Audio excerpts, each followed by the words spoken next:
Hello everyone, welcome to our library. আজকে Sunday, তাই আজকে আমরা নিয়ে চলে এসেছি আবার NCERT science PYQ weekly practice set 8। আজকে হচ্ছে 8th উইক, তাই আজকে প্র্যাকটিস সেট 8 নিয়ে আলোচনা করবো, যেখানে আমরা basic to advance total 50 question আলোচনা করবো। 50 কোয়েশ্চেন, এবং যে কোয়েশ্চেনগুলো upcoming RRB NTPC, RRB technician, RRB LP এবং আরআরবি গ্রুপ ডির সঙ্গে সঙ্গে যারা এএনএম জিএনএর প্রিপারেশন করছে, সেই সঙ্গে সঙ্গে যারা আপার প্রাইমারি ট্রেডের জেনারেল সায়েন্স ব্যাকগ্রাউন্ডের জন্য প্রিপারেশন করছে, তাদের জন্য very very very very important. ঠিক আছে, আজকে আমরা টোটাল 50 কোয়েশ্চেন আলোচনা করবো। ভিডিওটি অবশ্যই শেষ অবধি দেখবে, এবং দেখার পরে যদি ভিডিওটি ভালো লেগে থাকে তাহলে তোমার বন্ধুদের সঙ্গে শেয়ার করে দেবে। ঠিক আছে, এই ধরনের ভিডিও শেয়ার করাটা ভেরি ভেরি ইম্পর্টেন্ট। আর সেই সঙ্গে সঙ্গে তলায় থাকা লাইক বাটনটি প্রেস করে দিও। তো যারা এখনো পর্যন্ত চ্যানেলটি সাবস্ক্রাইব করেনি, তারা অবশ্যই অবশ্যই অবশ্যই অবশ্যই করে চ্যানেলটি সাবস্ক্রাইব করে দিও।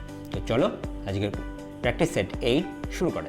কোয়েশ্চেন নাম্বার 1 কি বলেছে দেখো, who founded that plants have life? কে আবিষ্কার করেছিলেন যে উদ্ভিদের প্রাণ আছে? অপশন নাম্বার এ দিয়েছে JC Bose, option number B দিয়েছে CV Raman, option number C Albert Einstein, এবং অপশন নাম্বার ডি হচ্ছে বিজ্ঞানী রডজেন। তো আমরা জানি যে গাছের প্রাণ আছে সেটা আবিষ্কার করেছিলেন আমাদেরই একজন বাঙালি বিজ্ঞানী। তো চলো এক্সপ্লেনেশনে চলে যাই। স্যার, যে জগদীশ চন্দ্র বোস 1901 সালে প্রমাণ করেছিলেন যে উদ্ভিদের প্রাণ আছে। তিনি ক্রেস্কোগ্রাফ নামক একটি যন্ত্র আবিষ্কার করেছিলেন, যা উদ্ভিদের বৃদ্ধি এবং বিভিন্ন উদ্দীপনা যেমন আলো, তাপ বা বিষ তাদের প্রতিক্রিয়া পরিমাপ করতে পারত। ঠিক আছে, তাহলে কোন যন্ত্রের সাহায্যে তিনি প্রমাণ করেছিলেন, সেটার নাম কি? সেটার নাম হচ্ছে ক্রেস্কোগ্রাফ। বিজ্ঞানী সিভি নাম, তাহলে এক্ষেত্রে অ্যান্সার কোনটা হয়ে যাচ্ছে? বিজ্ঞানী জগদীশ চন্দ্র বোস বা JC Bose. Option number A হয়ে যাবে এক্ষেত্রে সঠিক উত্তর। সিভি রামন তিনি একজন পদার্থবিজ্ঞানী ছিলেন, যিনি আলোর বিচ্ছুরণ বা রামন এফেক্ট আবিষ্কার করেছিলেন, এবং 1930 সালে তিনি এর জন্য নোবেল পুরস্কার পেয়েছিলেন, এবং প্রথম ভারতীয় তথা প্রথম এশীয় বিজ্ঞানী যিনি আর কি বিজ্ঞানের নোবেল পেয়েছিলেন। বিজ্ঞানী অ্যালবার্ট আইনস্টাইন তিনি একজন তাত্ত্বিক পদার্থবিদ ছিলেন। তার আবিষ্কৃত আপেক্ষিকতাবাদ তত্ত্ব এবং আলোক তড়িৎ ক্রিয়ার ব্যাখ্যার জন্য তিনি পরিচিত আর কি, যেটা আর কি ফটো ইলেকট্রিক এফেক্ট, সেটার জন্য তিনি নোবেল পুরস্কার পেয়েছিলেন, ফটো ইলেকট্রিক এফেক্টের জন্য। বিজ্ঞানী রন্টজেন কি বলেছে? উইলহেম কনরাড রন্টজেন 1895 সালে এক্স-রে আবিষ্কার করেছিলেন। ঠিক আছে, এবং পরবর্তীকালে তিনি নোবেল পুরস্কার পেয়েছিলেন 1901 সালে, খুব সম্ভবত ফিজিক্সের প্রথম নোবেল পুরস্কার পেয়েছিলেন আর কি বিজ্ঞানী রন্টজেন। নেক্সট কোয়েশ্চেন নাম্বার 2 কি বলেছে দেখো, the nuclear energy in India is mainly obtained from, ভারতের পারমাণবিক শক্তি প্রধানত কী থেকে পাওয়া যায়? অপশন নাম্বার এ দিচ্ছে থোরিয়াম, অপশন নাম্বার বি হচ্ছে radium, option number C uranium, এবং অপশন নাম্বার ডি হচ্ছে প্লুটোনিয়াম। তো আমরা জানি যে ভারতের যে প্রধান পারমাণবিক এনার্জি, তার উৎস কি? তার উৎস হচ্ছে ইউরেনিয়াম। এখনও থোরিয়াম প্রচুর পরিমাণে পাওয়া গেলেও সেখান থেকে কিন্তু বিদ্যুৎ উৎপাদনের যে ধাপ, সেই ধাপগুলো সবকটা সম্পন্ন হয়নি। কিছুদিন আগে তার একটা তৃতীয় ধাপটা সম্পন্ন হয়েছে, এবং পরবর্তীকালে একটা লক্ষ্যমাত্রা নেওয়া হয়েছে যে ভবিষ্যতে এটা খুব তাড়াতাড়ি যাতে সম্পন্ন করা যায়। মোনাজাইট স্যান্ড থেকে, অর্থাৎ থোরিয়ামের যে আকরিক মোনাজাইট স্যান্ড থেকে থোরিয়াম বার করে সেখান থেকে পারমাণবিক চুল্লিতে ব্যবহার করার জন্য, পারমাণবিক বিদ্যুৎ তৈরির জন্য। তো এক্ষেত্রে অ্যান্সার কোনটা হয়ে যাবে? এক্ষেত্রে অ্যান্সার হয়ে যাবে ইউরেনিয়াম। কি বলেছে দেখো, বর্তমান ভারতে পারমাণবিক চুল্লিগুলিতে ইউরেনিয়াম প্রধান জ্বালানি হিসেবে ব্যবহৃত হয়। ভারতের নিজস্ব ইউরেনিয়াম ভান্ডার সীমিত হলেও প্রেসারাইজড হেভি ওয়াটার রিঅ্যাক্টর বা PHWR এবং লাইট ওয়াটার রিঅ্যাক্টর বা LWRগুলিতে বিদ্যুৎ উৎপাদনের জন্য আমদানিকৃত ও দেশীয় ইউরেনিয়াম ব্যবহৃত হয়। মানে আমদানি করা ইউরেনিয়াম ব্যবহৃত হয় অথবা দেশি ইউরেনিয়ামও ব্যবহৃত হয়। ঠিক আছে, তাহলে এক্ষেত্রে অ্যান্সার কোনটা হয়ে যাবে? Option number A option number C uranium.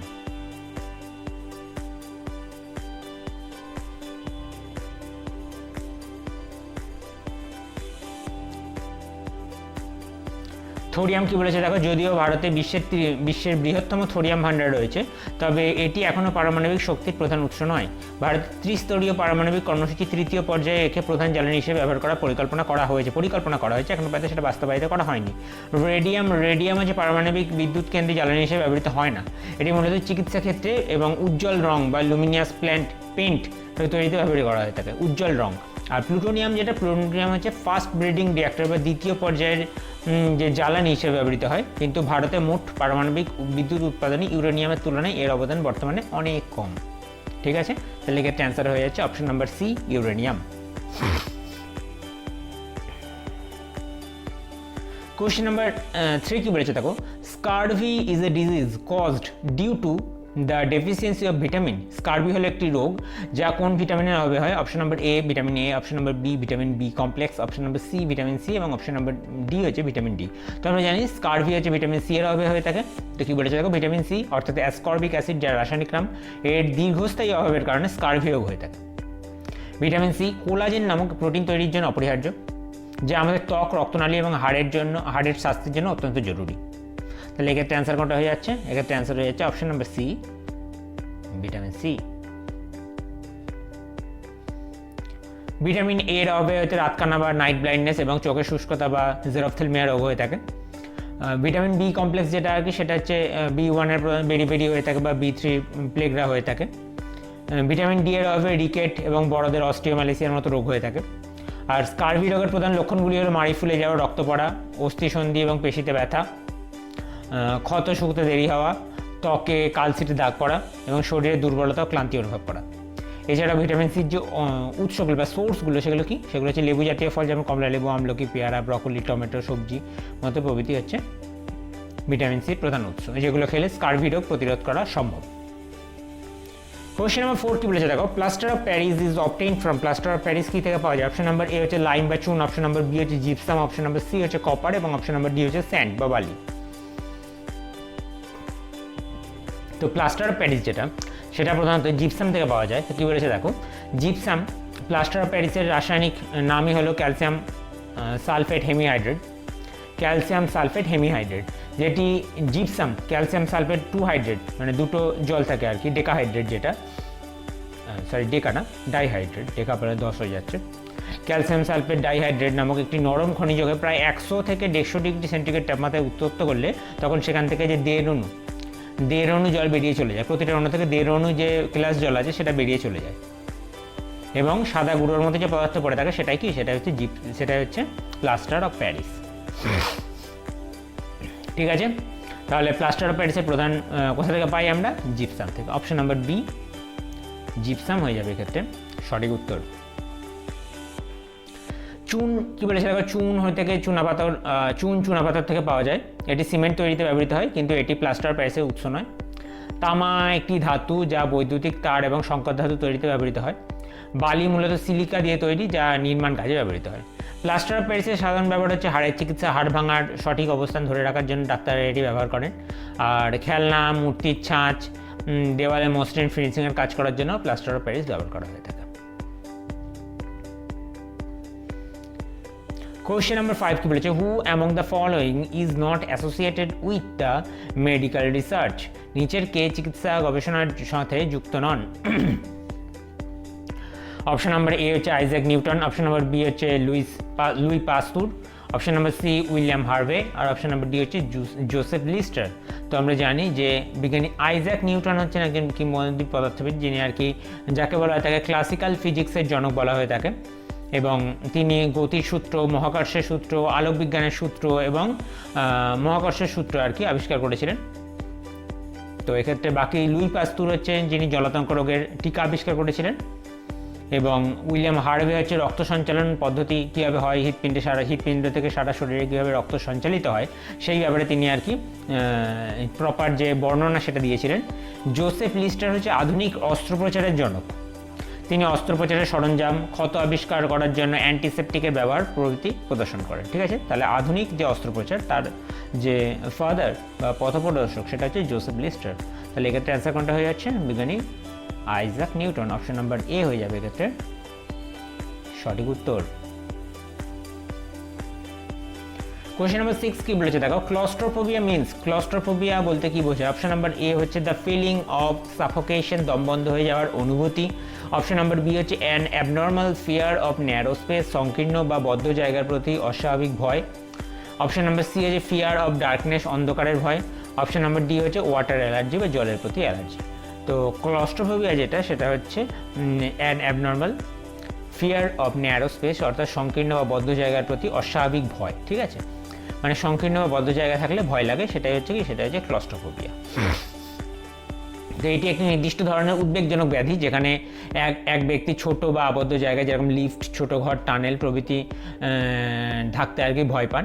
এবং সেটা হচ্ছে কি ক্লস্ট্রোফোবিয়া। তাহলে এক্ষেত্রে অ্যান্সার কোনটা হয়ে যাবে? অপশন নাম্বার বি হয়ে যাবে সঠিক উত্তর। ওকে, নেক্সট কি বলেছে? দম বন্ধ হওয়ার অনুভূতি। ক্লস্ট্রোফোবিয়া আক্রান্ত ব্যক্তি বদ্ধ জায়গায় দম বন্ধ হয়ে যাওয়ার মতো অনুভব হতে পারেন।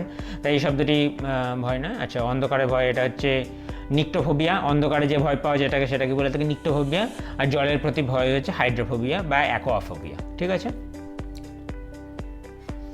নেক্সট হচ্ছে hydrometer is an instrument use for measuring. Hydrometer কি পরিমাপের জন্য ব্যবহৃত হয়? কি পরিমাপে ব্যবহৃত একটি যন্ত্র? অপশন নাম্বার এ হচ্ছে the density of a liquid, তরলের ঘনত্ব। অপশন নাম্বার বি হচ্ছে the relative humidity of the atmosphere, বায়ুমণ্ডলে আপেক্ষিক আর্দ্রতা। অপশন নাম্বার সি হচ্ছে the pressure of A gas, গ্যাসের চাপ।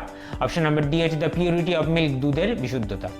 তাহলে হাইড্রোমিটার যেটা, সেটা আমরা জানি যে জলের যে ঘনত্ব বা তরলের যে ঘনত্ব পরিমাপ করতে ব্যবহৃত হয়, অর্থাৎ the density of a liquid. তাহলে এটি তরলের আপেক্ষিক ঘনত্ব বা নির্দিষ্ট গুরুত্ব পরিমাপ করার জন্য ব্যবহৃত হয়। এটি আর্কিমিডিসের প্লবতা নীতির ওপর ভিত্তি করে কাজ করে। তরল যত ঘন হবে হাইড্রোমিটারটিও তত কম ডুববে। ঠিক আছে, যত ঘন হবে তত কম ডুববে, যত পাতলা হবে তত সহজে ডুবে যাবে। আর্কিমিডিসের নীতির ওপর, প্লবতা নীতির ওপর কাজ করে এই যন্ত্রটা। ঠিক আছে, তাহলে এক্ষেত্রে কী হবে? তরলের ঘনত্ব বা density of the liquid, option number A হয়ে যাবে এক্ষেত্রে সঠিক উত্তর। আচ্ছা, বায়ুমণ্ডলের আপেক্ষিক আর্দ্রতা, এটি পরিমাপ করার জন্য কী ব্যবহার করা হয়? হাইগ্রোমিটার, HYGRO, হাইগ্রোমিটার ব্যবহার করা হয়। বায়ুমণ্ডলের আপেক্ষিক আর্দ্রতা পরিমাপের জন্য ব্যবহার করা হয় হাইগ্রোমিটার। ঠিক আছে। গ্যাসের চাপ হচ্ছে, গ্যাসের চাপ মাপার যন্ত্র হচ্ছে ম্যানোমিটার। গ্যাসের চাপ মাপার যন্ত্র ম্যানোমিটার। বায়ুমণ্ডলের চাপ মাপার যন্ত্রের নাম কি? ব্যারোমিটার। আচ্ছা, দুধের বিশুদ্ধ পরিমাপার জন্য ব্যবহার করা হয় এটা কি? ল্যাক্টোমিটার। এটা ল্যাক্টোমিটার যেটা, সেটা হচ্ছে ওয়ান টাইপ অফ হাইড্রোমিটার। ঠিক আছে, ওয়ান টাইপ অফ হাইড্রোমিটার। দুধের বিশুদ্ধতা পরিমাপ করার জন্য ব্যবহার করা থাকে ল্যাক্টোমিটার, যেটা হচ্ছে ওয়ান টাইপ অফ হাইড্রোমিটার। আর হাইড্রোমিটারের সাহায্যে সমস্ত রকম তরল, মানে জল বলো, দুধ বলো বা অন্য যে কোনো তরলের আর কি ঘনত্ব পরিমাপ করা হয়ে থাকে। কোয়েশ্চেন নাম্বার 8 কি বলেছে? Which of the following planets is the largest? নিচের কোন গ্রহটি বৃহত্তম? অপশন নাম্বার এ বলেছে প্লুটো, অপশন নাম্বার বি বলেছে বৃহস্পতি বা জুপিটার, অপশন নাম্বার সি হচ্ছে মার্স বা মঙ্গল, আর অপশন নাম্বার ডি হচ্ছে স্যাটার্ন বা শনি। তাহলে আমরা জানি যে বৃহত্তম গ্রহ যেটা, সেটা কী হবে? বৃহস্পতি, সবাই জানি আমরা সেটা। এবং যাকে বলা হয় থাকে গুরু গ্রহ। এর ব্যাস প্রায় 1,42,984 কিলোমিটার, যা পৃথিবীর তুলনায় 11 গুণের থেকেও বেশি বড়। ঠিক আছে, 11 গুণের থেকেও বেশি বড়। এটি এতটাই বিশাল যে সৌরজগতের প্রায় অন্য সব গ্রহের সম্মিলিত ভরের চেয়ে এর ভর দ্বিগুণেরও বেশি। ঠিক আছে, মানে অন্যান্য গ্রহগুলোর যে ভর, তা সেই ভর যদি যোগ করা হয় তাদের দ্বিগুণের থেকেও বেশি হবে বৃহস্পতির ভর। ঠিক আছে, তাহলে এক্ষেত্রে অ্যান্সার কোনটা হয়ে যাবে? এক্ষেত্রে অ্যান্সার হয়ে যাবে বৃহস্পতি বা জুপিটার। অপশন নাম্বার বি হয়ে যাবে সঠিক উত্তর।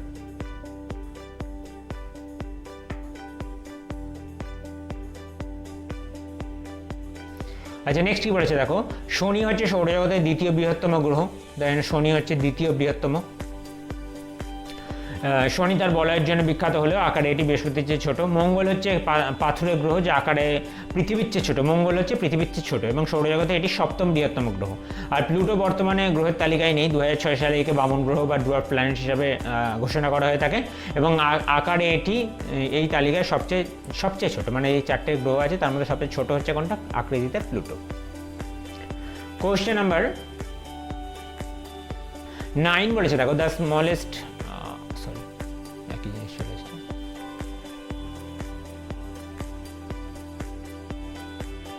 হ্যাঁ, কোয়েশ্চেন নাম্বার 9 কি বলেছে? The smallest planet in the, মানে ক্ষুদ্রতম গ্রহ হলো, অপশন নাম্বার এ বলেছে প্লুটো, অপশন নাম্বার বি হচ্ছে আর্থ বা পৃথিবী, অপশন নাম্বার সি হচ্ছে মার্স বা মঙ্গল, আর অপশন নাম্বার ডি হচ্ছে মার্কারি বা বুধ। দেখো, মজার বিষয় হচ্ছে প্লুটো যেটা, সেটা হচ্ছে কিন্তু গ্রহ নয়, সেটা হচ্ছে বামন গ্রহ। তো প্লুটো বাদ দিয়ে আমাদের এই তিনটের মধ্যে হিসাব করতে হবে। ঠিক আছে, তো আমরা জানি যে এই যে বাকি তিনটে আছে প্লুটো বাদ দিয়ে, তার মধ্যে হচ্ছে বুধের যে আকার, সেটা হচ্ছে সবচেয়ে ছোট। ঠিক আছে, তাহলে হচ্ছে আমাদের সৌরজগতে 8টি প্রধান গ্রহের মধ্যে বুধ হলো ক্ষুদ্রতম। এর ব্যাস প্রায় 4,879 কিলোমিটার, যা পৃথিবীর উপগ্রহে চাঁদের চেয়ে সামান্য বড়, চাঁদের থেকে সামান্য বড়। বুধের আকৃতি। প্লুটো তো বুধের চেয়েও ছোট, কিন্তু 2006 সালে ইন্টারন্যাশনাল অ্যান্ড অ্যাস্ট্রোনমিক্যাল ইউনিয়ন, যেটা IAU, এটা আর কি বামন গ্রহ বা ডুয়ার্ফ প্ল্যানেট হিসেবে ঘোষণা করেছে। তাই বর্তমানে প্রধান গ্রহের তালিকায় এটি নেই। আর মঙ্গল, যেটা মঙ্গল হচ্ছে সৌরজগতের দ্বিতীয় ক্ষুদ্রতম, মঙ্গল হচ্ছে দ্বিতীয় ক্ষুদ্রতম, আর ক্ষুদ্রতম হচ্ছে বুধ, তারপরে হচ্ছে মঙ্গল, এবং এটি বুধের তুলনায় বেশ বড়। আর পৃথিবী হচ্ছে 4টি পাথুরে বা টেরেস্ট্রিয়াল গ্রহের মধ্যে পৃথিবী হলো বৃহত্তম। যেরকম ধরো 4টে টেরেস্ট্রিয়াল প্ল্যানেট কী আছে, একটা হচ্ছে বুধ, শুক্র, পৃথিবী, মঙ্গল, এই 4টে হচ্ছে টেরেস্ট্রিয়াল প্ল্যানেট। এরপরে যে হচ্ছে গ্যাস জায়ান্ট, তারপরে হচ্ছে আইস জায়ান্ট, ঠিক আছে। বুধ সম্পর্কে আরও কিছু তথ্য হচ্ছে, এটি সূর্যের সবচেয়ে কাছের গ্রহ, সৌরজগতের এর কক্ষপথের গতি সবচেয়ে বেশি, সূর্যকে একবার প্রদক্ষিণ করতে সময় নেয় মাত্র 88 দিন, বুধের কোনো প্রাকৃতিক চাঁদ বা উপগ্রহ নেই এবং কোনো বলয়ও নেই, ঠিক আছে। তাহলে এক্ষেত্রে অ্যান্সার কোনটা হয়ে যাবে? অপশন নাম্বার ডি, মার্কারি বা বুধ। কোশ্চেন নাম্বার 10 কি বলেছে দেখো, the main constituent of cement are. সিমেন্টের প্রধান উপাদানগুলি হলো, অপশন নাম্বার এ হচ্ছে লাইম, অ্যালুমিনা অ্যান্ড সিলিকা, চুন, অ্যালুমিনা এবং সিলিকা। অপশন নাম্বার বি বলেছে জিপসাম অ্যান্ড স্যান্ড, জিপসাম ও বালি। অপশন নাম্বার সি বলেছে স্যান্ড অ্যান্ড ক্লে, বালি এবং কাদা। অপশন নাম্বার ডি হচ্ছে ক্যালসিয়াম সালফেট এবং ম্যাগনেসিয়াম সালফেট, ক্যালসিয়াম সালফেট এবং ম্যাগনেসিয়াম সালফেট। তো সিমেন্টের যে প্রধান উপাদান সেটা কি, সেটা আমরা জানি যে চুন, অ্যালুমিনা এবং সিলিকা, অর্থাৎ চুনের সঙ্গে অ্যালুমিনা এবং সিলিকার মিশ্রণে তৈরি হয়ে থাকে কি সিমেন্ট। সিমেন্ট কি এক ধরনের মিশ্র পদার্থ। এটি হলো সিমেন্টের প্রধান কাঁচামাল, যেটা চুন হচ্ছে কি ক্যালসিয়াম অক্সাইড বা CaO, যার সঙ্গে 60 থেকে 70% থাকে সিলিকা বা সিলিকন ডাইঅক্সাইড বা বালি বলা হয়ে থাকে যেটা। আর বালি থাকে হচ্ছে 17 থেকে 25%, আর ম্যাক্সিমাম যেটা থাকে সেটা হচ্ছে ক্যালসিয়াম অক্সাইড বা চুন, যেটা হচ্ছে 60 থেকে 67%, এবং তার সঙ্গে থাকছে অ্যালুমিনা বা অ্যালুমিনিয়াম অক্সাইড বা Al2O3, যেটা হচ্ছে 3 থেকে 8%, ঠিক আছে। এগুলি সিমেন্টের শক্তি বৃদ্ধি করে এবং জমাট বাঁধতে সাহায্য করে। তাহলে এক্ষেত্রে অ্যান্সার কোনটা হয়ে যাবে? চুন, অ্যালুমিনা এবং silica, lime, alumina and silica, option number A হয়ে যাবে এক্ষেত্রে সঠিক উত্তর। আচ্ছা, জিপসাম ও বালি সিমেন্ট তৈরির শেষ পর্যায়ে সামান্য জিপসাম মেশানো হয় যাতে সিমেন্ট খুব দ্রুত জমাট না বেঁধে যায়। সেটিং টাইম নিয়ন্ত্রণ করার জন্য জিপসাম ইউজ করা হয়ে থাকে, কিন্তু এর মূল উপাদান জিপসাম নয়, ঠিক আছে। আর বালি হচ্ছে কংক্রিট ও মশলা তৈরিতে কাজে লাগে, যাতে সিমেন্টের ভেতরে থাকে না, আলাদা করে বাইরে মানে কাজ করার সময় মিক্সড করা হয় প্রয়োজন অনুযায়ী বালি। আর বালি ও কাদা, তো কাদা সিমেন্টে এবং কাদা হচ্ছে সিলিকা ও অ্যালুমিনিয়ামে পাওয়া যায় ঠিকই, তবে বালির পরিমাণ বালি যেটা আর কি সরাসরি সিমেন্টগুলোর উপাদান নয়। আর ক্যালসিয়াম এবং ম্যাগনেসিয়াম সালফেটের কথা যদি বলা হয়ে থাকে তাহলে এগুলো হচ্ছে সল্ট। ম্যাগনেসিয়াম সালফেটের বেশি পরিমাণ থাকলে সিমেন্টের গুণমান নষ্ট হয়ে যায়, ঠিক আছে, তাই এগুলো ইউজ করা হয় না সিমেন্টে। তাহলে অ্যান্সার কী হয়ে যাবে? লাইম, অ্যালুমিনা এবং সিলিকা, বা চুন, অ্যালুমিনা এবং বালি।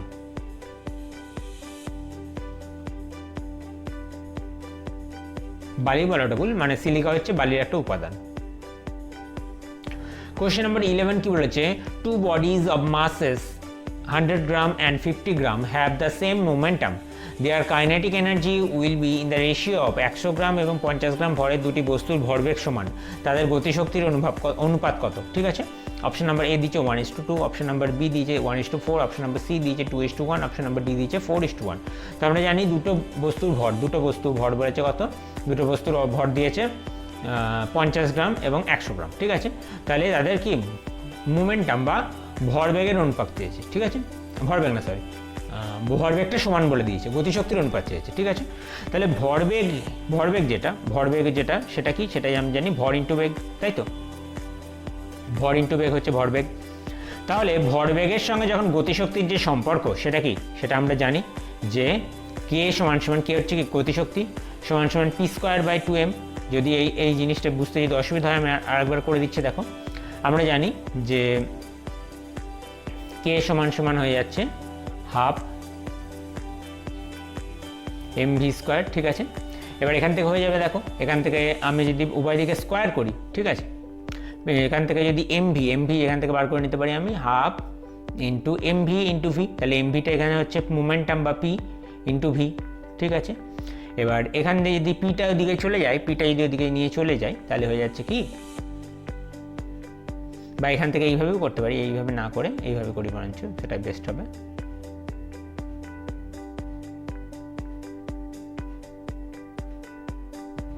এমভি এর হোল স্কোয়ার বাই এম, এটাই বেস্ট হবে। ঠিক আছে, তাহলে এমভি সমান কী হয়ে যাচ্ছে, এমভি সমান হয়ে যাচ্ছে কি পি, তাহলে হয়ে যাচ্ছে half into P square by M. ঠিক আছে, তাহলে এখান থেকে আমরা লিখতে পারি যে এখান থেকে লিখতে পারি যে পি স্কোয়ার বাই 2m, তাহলে হয়ে যাচ্ছে কে সমান সমান কী হয়ে যাচ্ছে পি স্কোয়ার বাই 2m। ঠিক আছে, তাহলে সেটাই এখানে লেখা আছে কে সমান সমান হয়ে যাচ্ছে পি স্কোয়ার বাই 2m। ঠিক আছে, যেহেতু প্রশ্নে বলা আছে ভরবেগ সমান, তাহলে হচ্ছে পিটা সমান হয়ে যাচ্ছে, তাহলে পিতে যদি সমান হয় তাহলে আমি এখান থেকে একটা রিলেশন বার করতে পারি কে প্রপোর্শনাল টু 1/2m। তাহলে টুটাও কি, টুটাও হচ্ছে কনস্ট্যান্ট বা ধ্রুবক, তাহলে হয়ে যাচ্ছে কে প্রপোর্শনাল টু m হয়ে যাচ্ছে, কে প্রপোর্শনাল টু m, তাহলে সরি 1/m। ঠিক আছে, 1/m, K proportional to 1/m, তাহলে কে এর সঙ্গে m এর কীরকম সম্পর্ক, কে এর সঙ্গে m এর হচ্ছে ব্যস্ত সম্পর্ক।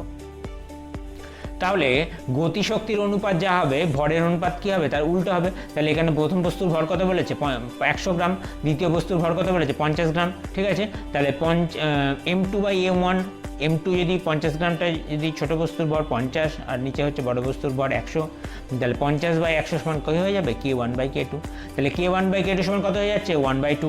ঠিক আছে, অর্থাৎ গতিশক্তির অনুপাত হয়ে যাচ্ছে 1/2। যখন দুটি বস্তুর ভরবেগ সমান হয় তখন হালকা বস্তুর গতিশক্তি ভারী বস্তুর চেয়ে বেশি হয়ে যায়। দুটি বস্তুর যখন ভরবেগ বা মোমেন্টাম সমান হয় তখন হালকা বস্তুর গতিশক্তি ভারী বস্তুর চেয়ে বেশি হয়ে যায়। এখানে দ্বিতীয় বস্তু 50 গ্রাম, দ্বিতীয় বস্তুটি হচ্ছে 50 গ্রাম,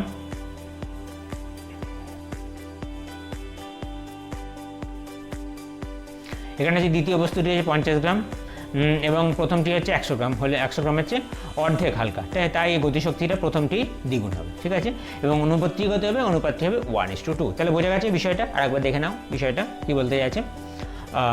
এই যে এখানে গতিশক্তির সঙ্গে ভরবেগের যে সম্পর্কটা এলো সেটা একটু ভালো করে দেখে নেবে, সেটা নিজেই খাতায় করার চেষ্টা করবে। সেটা হয়ে যাবে তোমার গতিশক্তি সমান সমান গতিশক্তি সমান সমান হচ্ছে পি স্কোয়ার বাই 2m। ঠিক আছে, তাহলে পি স্কোয়ার বাই 2m হয়ে যাচ্ছে, তাহলে এখানে পি যদি কনস্ট্যান্ট অর্থাৎ ভরবেগ বলে দিয়েছে যে দুটি বস্তুর ক্ষেত্রে ভরবেগ হচ্ছে ধ্রুবক, তাহলে পি হয়ে যাচ্ছে কনস্ট্যান্ট হয়ে যাচ্ছে, তাহলে হচ্ছে তোমার কে প্রপোর্শনাল টু 1/2m হয়ে যাচ্ছে, কে প্রপোর্শনাল টু 1/2m, তাহলে টুটা যদি ধ্রুবক হয় তাহলে টুটা বাদ দিয়ে দিলে হয়ে যাচ্ছে K proportional to 1/m, K proportional to 1/m যদি হয় তাহলে k1/k2 সমান কী হয়ে যাচ্ছে m2/m1, k1/k2 সমান হয়ে যাচ্ছে m2/m1।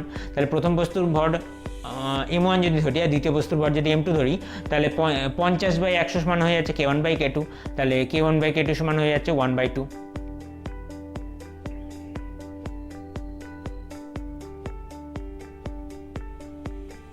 ঠিক আছে, তাহলে গতিশক্তির অনুপাত কত হয়ে যাচ্ছে 1:2। যখন দুটি বস্তুর ভরবেগ সমান হয় তখন হালকা বস্তুর গতিশক্তি ভারী বস্তুর চেয়ে বেশি হয়ে থাকে, এবং এখানে দ্বিতীয় বস্তুটি 50 গ্রাম এবং প্রথমটি 100 গ্রাম হয়ে থাকে, তার অর্ধেক হয়ে যাচ্ছে ভরটা, তাই গতিশক্তি প্রথমটির থেকে দ্বিতীয়টা বেশি হয়ে যাবে। তাহলে কোন বস্তুটি গতিশক্তি বেশি হবে, দ্বিতীয়টি, অর্থাৎ যার ভর কম তার গতিশক্তি বেশি। তাহলে অনুপাত কত হয়ে যাচ্ছে 1:2। তাহলে এক্ষেত্রে অনুপাত হয়ে যাচ্ছে option number A 1:2।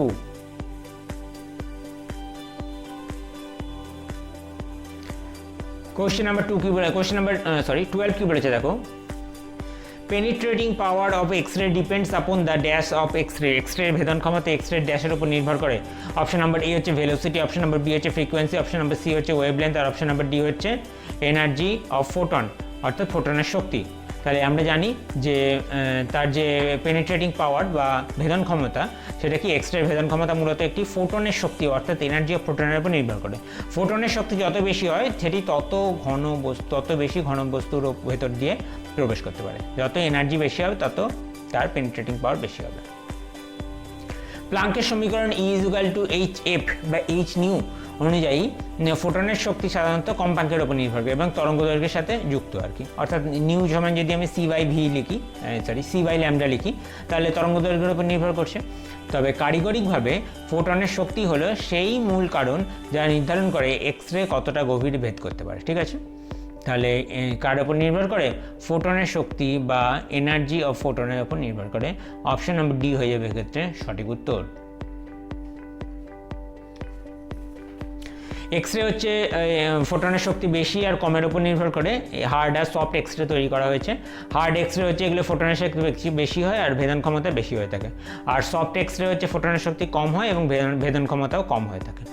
Hard X-ray হচ্ছে ফোটনের শক্তি বেশি, ভেদন ক্ষমতা বেশি, সফট এক্স-রে হচ্ছে ফোটনের শক্তি কম, ভেদন ক্ষমতাও কম। ঠিক আছে, কোয়েশ্চেন নাম্বার 13 কি বলেছে, soap is prepared by boiling caustic soda with the caustic সোডার সাথে কি ফুটিয়ে সাবান তৈরি করা হয়ে থাকে।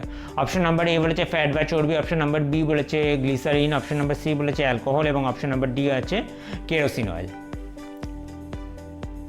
তো আমরা জানি যে সাবানের সঙ্গে আর কি চর্বি বা ফ্যাট যখন আর কি মিশিয়ে সাবানের সঙ্গে বলছি সাবান তৈরির সময় কস্টিক সোডার সঙ্গে চর্বি বা ফ্যাট মিশিয়ে তৈরি করা হয়ে থাকে, ঠিক আছে। তাহলে সাবান তৈরির জন্য রাসায়নিক প্রক্রিয়াকে কী বলা হয়ে থাকে, সাবান তৈরির রাসায়নিক প্রক্রিয়াকে বলা হয়ে থাকে স্যাপোনিফিকেশন। কী বলা হয়ে থাকে, স্যাপোনিফিকেশন, ঠিক আছে, বলা হয়ে থাকে। এই পদ্ধতিতে কী হয়ে থাকে, কস্টিক সোডা বা সোডিয়াম হাইড্রক্সাইডের সাথে প্রাণীজ চর্বি বা উদ্ভিজ্জ তেল মিশিয়ে ফোটানো হয়ে থাকে, প্রাণীজ চর্বি বা উদ্ভিজ্জ তেল মিশিয়ে ফোটানো হয়ে থাকে। এবং রাসায়নিকভাবে চর্বি হলো ফ্যাটি অ্যাসিড এবং গ্লিসারিনের এস্টার, ফ্যাটি অ্যাসিড এবং গ্লিসারিনের এস্টার। কস্টিক সোডা এটিকে ভেঙে সাবান তৈরি করে এবং উপজাত পদার্থ বাই প্রোডাক্ট হিসাবে গ্লিসারিন তৈরি হয়ে থাকে, বাই প্রোডাক্ট হিসাবে গ্লিসারিন তৈরি করা হয়ে থাকে, ঠিক আছে। তাহলে এক্ষেত্রে অ্যান্সার কোনটা হয়ে যায়, ফ্যাট বা চর্বি। অপশন নম্বর এ হয়ে যাবে সঠিক উত্তর, ফ্যাট বা চর্বি।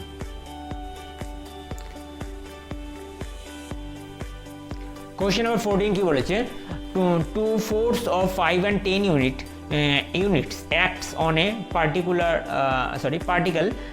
at right angle to each other, ঠিক আছে। The net force which effect the particle is, অর্থাৎ কী বলেছে 5 এবং 10 ইউনিটের দুটি বল একটি কণার ওপর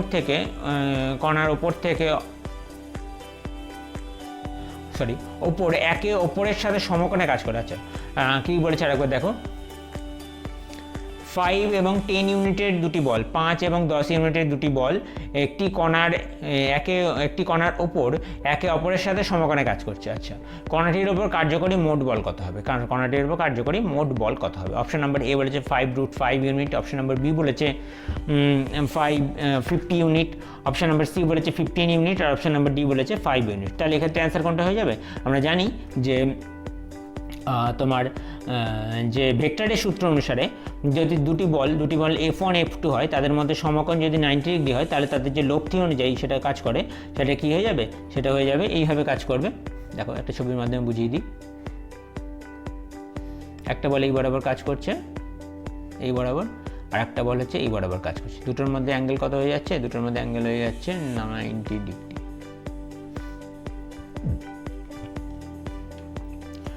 তাদের লব্ধিটা কী হবে, F1 √F1² + F2², ঠিক আছে। তাহলে F1 কী হয়ে যাবে, F1 হচ্ছে 5 ইউনিট আর F2 হয়ে যাবে 10 ইউনিট, ঠিক আছে। F1 হয়ে যাবে 5 ইউনিট এবং F2 হয়ে যাবে 10 ইউনিট। F1 হচ্ছে তাহলে যদি √5² + 10² হয়ে যাচ্ছে, 5² করলে 25 হয়ে যাচ্ছে, 10² করলে 100 হয়ে যাচ্ছে, তাহলে 25 + 100 যোগ করলে হয়ে যাচ্ছে 125। তাহলে 125 যে রুট করা হয় তাহলে হয়ে যাচ্ছে অ্যান্সার কি 5√5। যেহেতু বল দুটি সমকোণে কাজ করছে, তাই তারা একটি সমকোণী ত্রিভুজের লম্ব এবং ভূমির মধ্যে আচরণ করে। তাদের অতিভুজই হলো কার্যকরী মোট বল। এখানে 125-এর বর্গমূল করলে আমরা 5√5 পাই, ঠিক আছে। তাহলে এক্ষেত্রে অ্যান্সার কোনটা হয়ে যাচ্ছে 5√5 ইউনিট। অপশন নাম্বার এ হয়ে যাবে এক্ষেত্রে সঠিক উত্তর।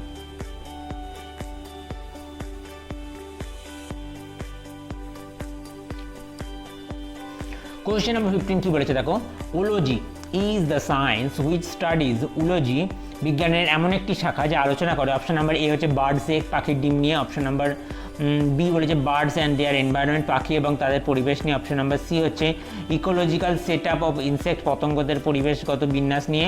অপশন নাম্বার ডি বলেছে অ্যানিম্যালস অ্যান্ড প্ল্যান্টস লাইফ, প্রাণী এবং উদ্ভিদের জীবন নিয়ে, ঠিক আছে। তাহলে উলজি যেটা, সেটা আমরা পাখির যে ডিম সেটা নিয়ে আলোচনা করা হয়ে থাকে, পাখির ডিম নিয়ে আলোচনা করা হয়ে থাকে, ঠিক আছে, সেটা হচ্ছে উলজি। তাহলে এটা হচ্ছে অর্নিথোলজি, এটা পক্ষীবিজ্ঞানের একটি শাখা। উলজিটা হচ্ছে অর্নিথোলজির একটি শাখা, যেখানে আছে পাখির ডিম নিয়ে আলোচনা করা হয়ে থাকে এবং প্রজনন অভ্যাস নিয়ে আলোচনা করা হয়ে থাকে, ঠিক আছে। তাহলে এক্ষেত্রে অ্যান্সার কী হয়ে যাবে, বার্ডস এগ বা পাখির ডিম নিয়ে। অপশন নাম্বারে এ হয়ে যাবে এক্ষেত্রে সঠিক উত্তর। আর পাখি নিয়ে যে বিদ্যা সেটা হচ্ছে অর্নিথোলজি, আমরা সবাই জানি। পতঙ্গ নিয়ে হচ্ছে এন্টোমোলজি, সেটা হচ্ছে পতঙ্গ সংক্রান্ত বিদ্যা। এবং প্রাণী ও উদ্ভিদ সংক্রান্ত বিদ্যাকে বলা হয়ে থাকে, প্রাণী সংক্রান্ত বিদ্যাকে বলা হয়ে থাকে জুলজি, এবং উদ্ভিদ সংক্রান্ত বিদ্যাকে বলা হয়ে থাকে বোটানি, ঠিক আছে। তাহলে এক্ষেত্রে অ্যান্সার হয়ে যাচ্ছে কোনটা, উলজি। কোশ্চেন নাম্বার 16 কি বলেছে, the universal donor who can donate blood to people with any blood group have themselves the blood group. অর্থাৎ সর্বজনীন দাতা যারা যে কোনো রক্তগোষ্ঠীর মানুষকে রক্ত দিতে পারে, তাদের নিজস্ব রক্তগোষ্ঠী হলো। অর্থাৎ যারা সর্বজনীন দাতা কারা সেটাই জানতে চেয়েছে, এত কথার পরে শেষে এটাই জানতে চেয়েছে যে সর্বজনীন দাতা কারা। অপশন নাম্বার এ হচ্ছে এ, অপশন নাম্বার বি বলেছে বি, অপশন নাম্বার সি বলেছে A B, R option number D দিয়েছে ও। ঠিক আছে, তাহলে এক্ষেত্রে কোনটা হয়ে যাবে? আমরা জানি যে ও ব্লাড গ্রুপ থাকা যে সমস্ত ব্যক্তি আছে তাদের যে তারা হচ্ছে কি, তারা হচ্ছে ইউনিভার্সাল ডোনার। আর ও এর মধ্যে হচ্ছে RH ফ্যাক্টরের অনুযায়ী যদি হিসাব করি তাহলে ও পজিটিভ আর ও নেগেটিভ হয়ে যাচ্ছে, তাহলে ও নেগেটিভ যারা তারা হচ্ছে ইউনিভার্সাল ডোনার। ঠিক আছে, বিশেষ করে যদি পজিটিভ বা নেগেটিভ মেনশন করে দেয় সেক্ষেত্রে, আর এখানে যেহেতু মেনশন করে দেয়নি আমি বলছি, তাহলে হচ্ছে ইউনিভার্সাল ডোনার কি হয়ে যাচ্ছে, ও নেগেটিভ যারা তারা, তাহলে হচ্ছে সর্বজনীন দাতা। কারণ এদের রক্তকণিকা এ এবং বি থেকে কোনো অ্যান্টিজেন থাকে না, তাই এই রক্তে যে কোনো গ্রুপের মানুষের শরীরে রোগ প্রতিরোধ ব্যবস্থা কোনো নেতিবাচক প্রতিক্রিয়া দেখায় না। ঠিক আছে, আর এবি যেটা সেটা কি সর্বজনীন গ্রহীতা বা ইউনিভার্সাল অ্যাকসেপ্টার বলা হয়ে থাকে, এবং যে কোনো রক্তের গ্রুপ তারা গ্রহণ করতে পারে। আর এ আর বি হচ্ছে কেবলমাত্র এ নিজস্ব গ্রুপ এবং নিজস্ব গ্রুপকে এবং এবি গ্রুপকে রক্ত দিতে পারে।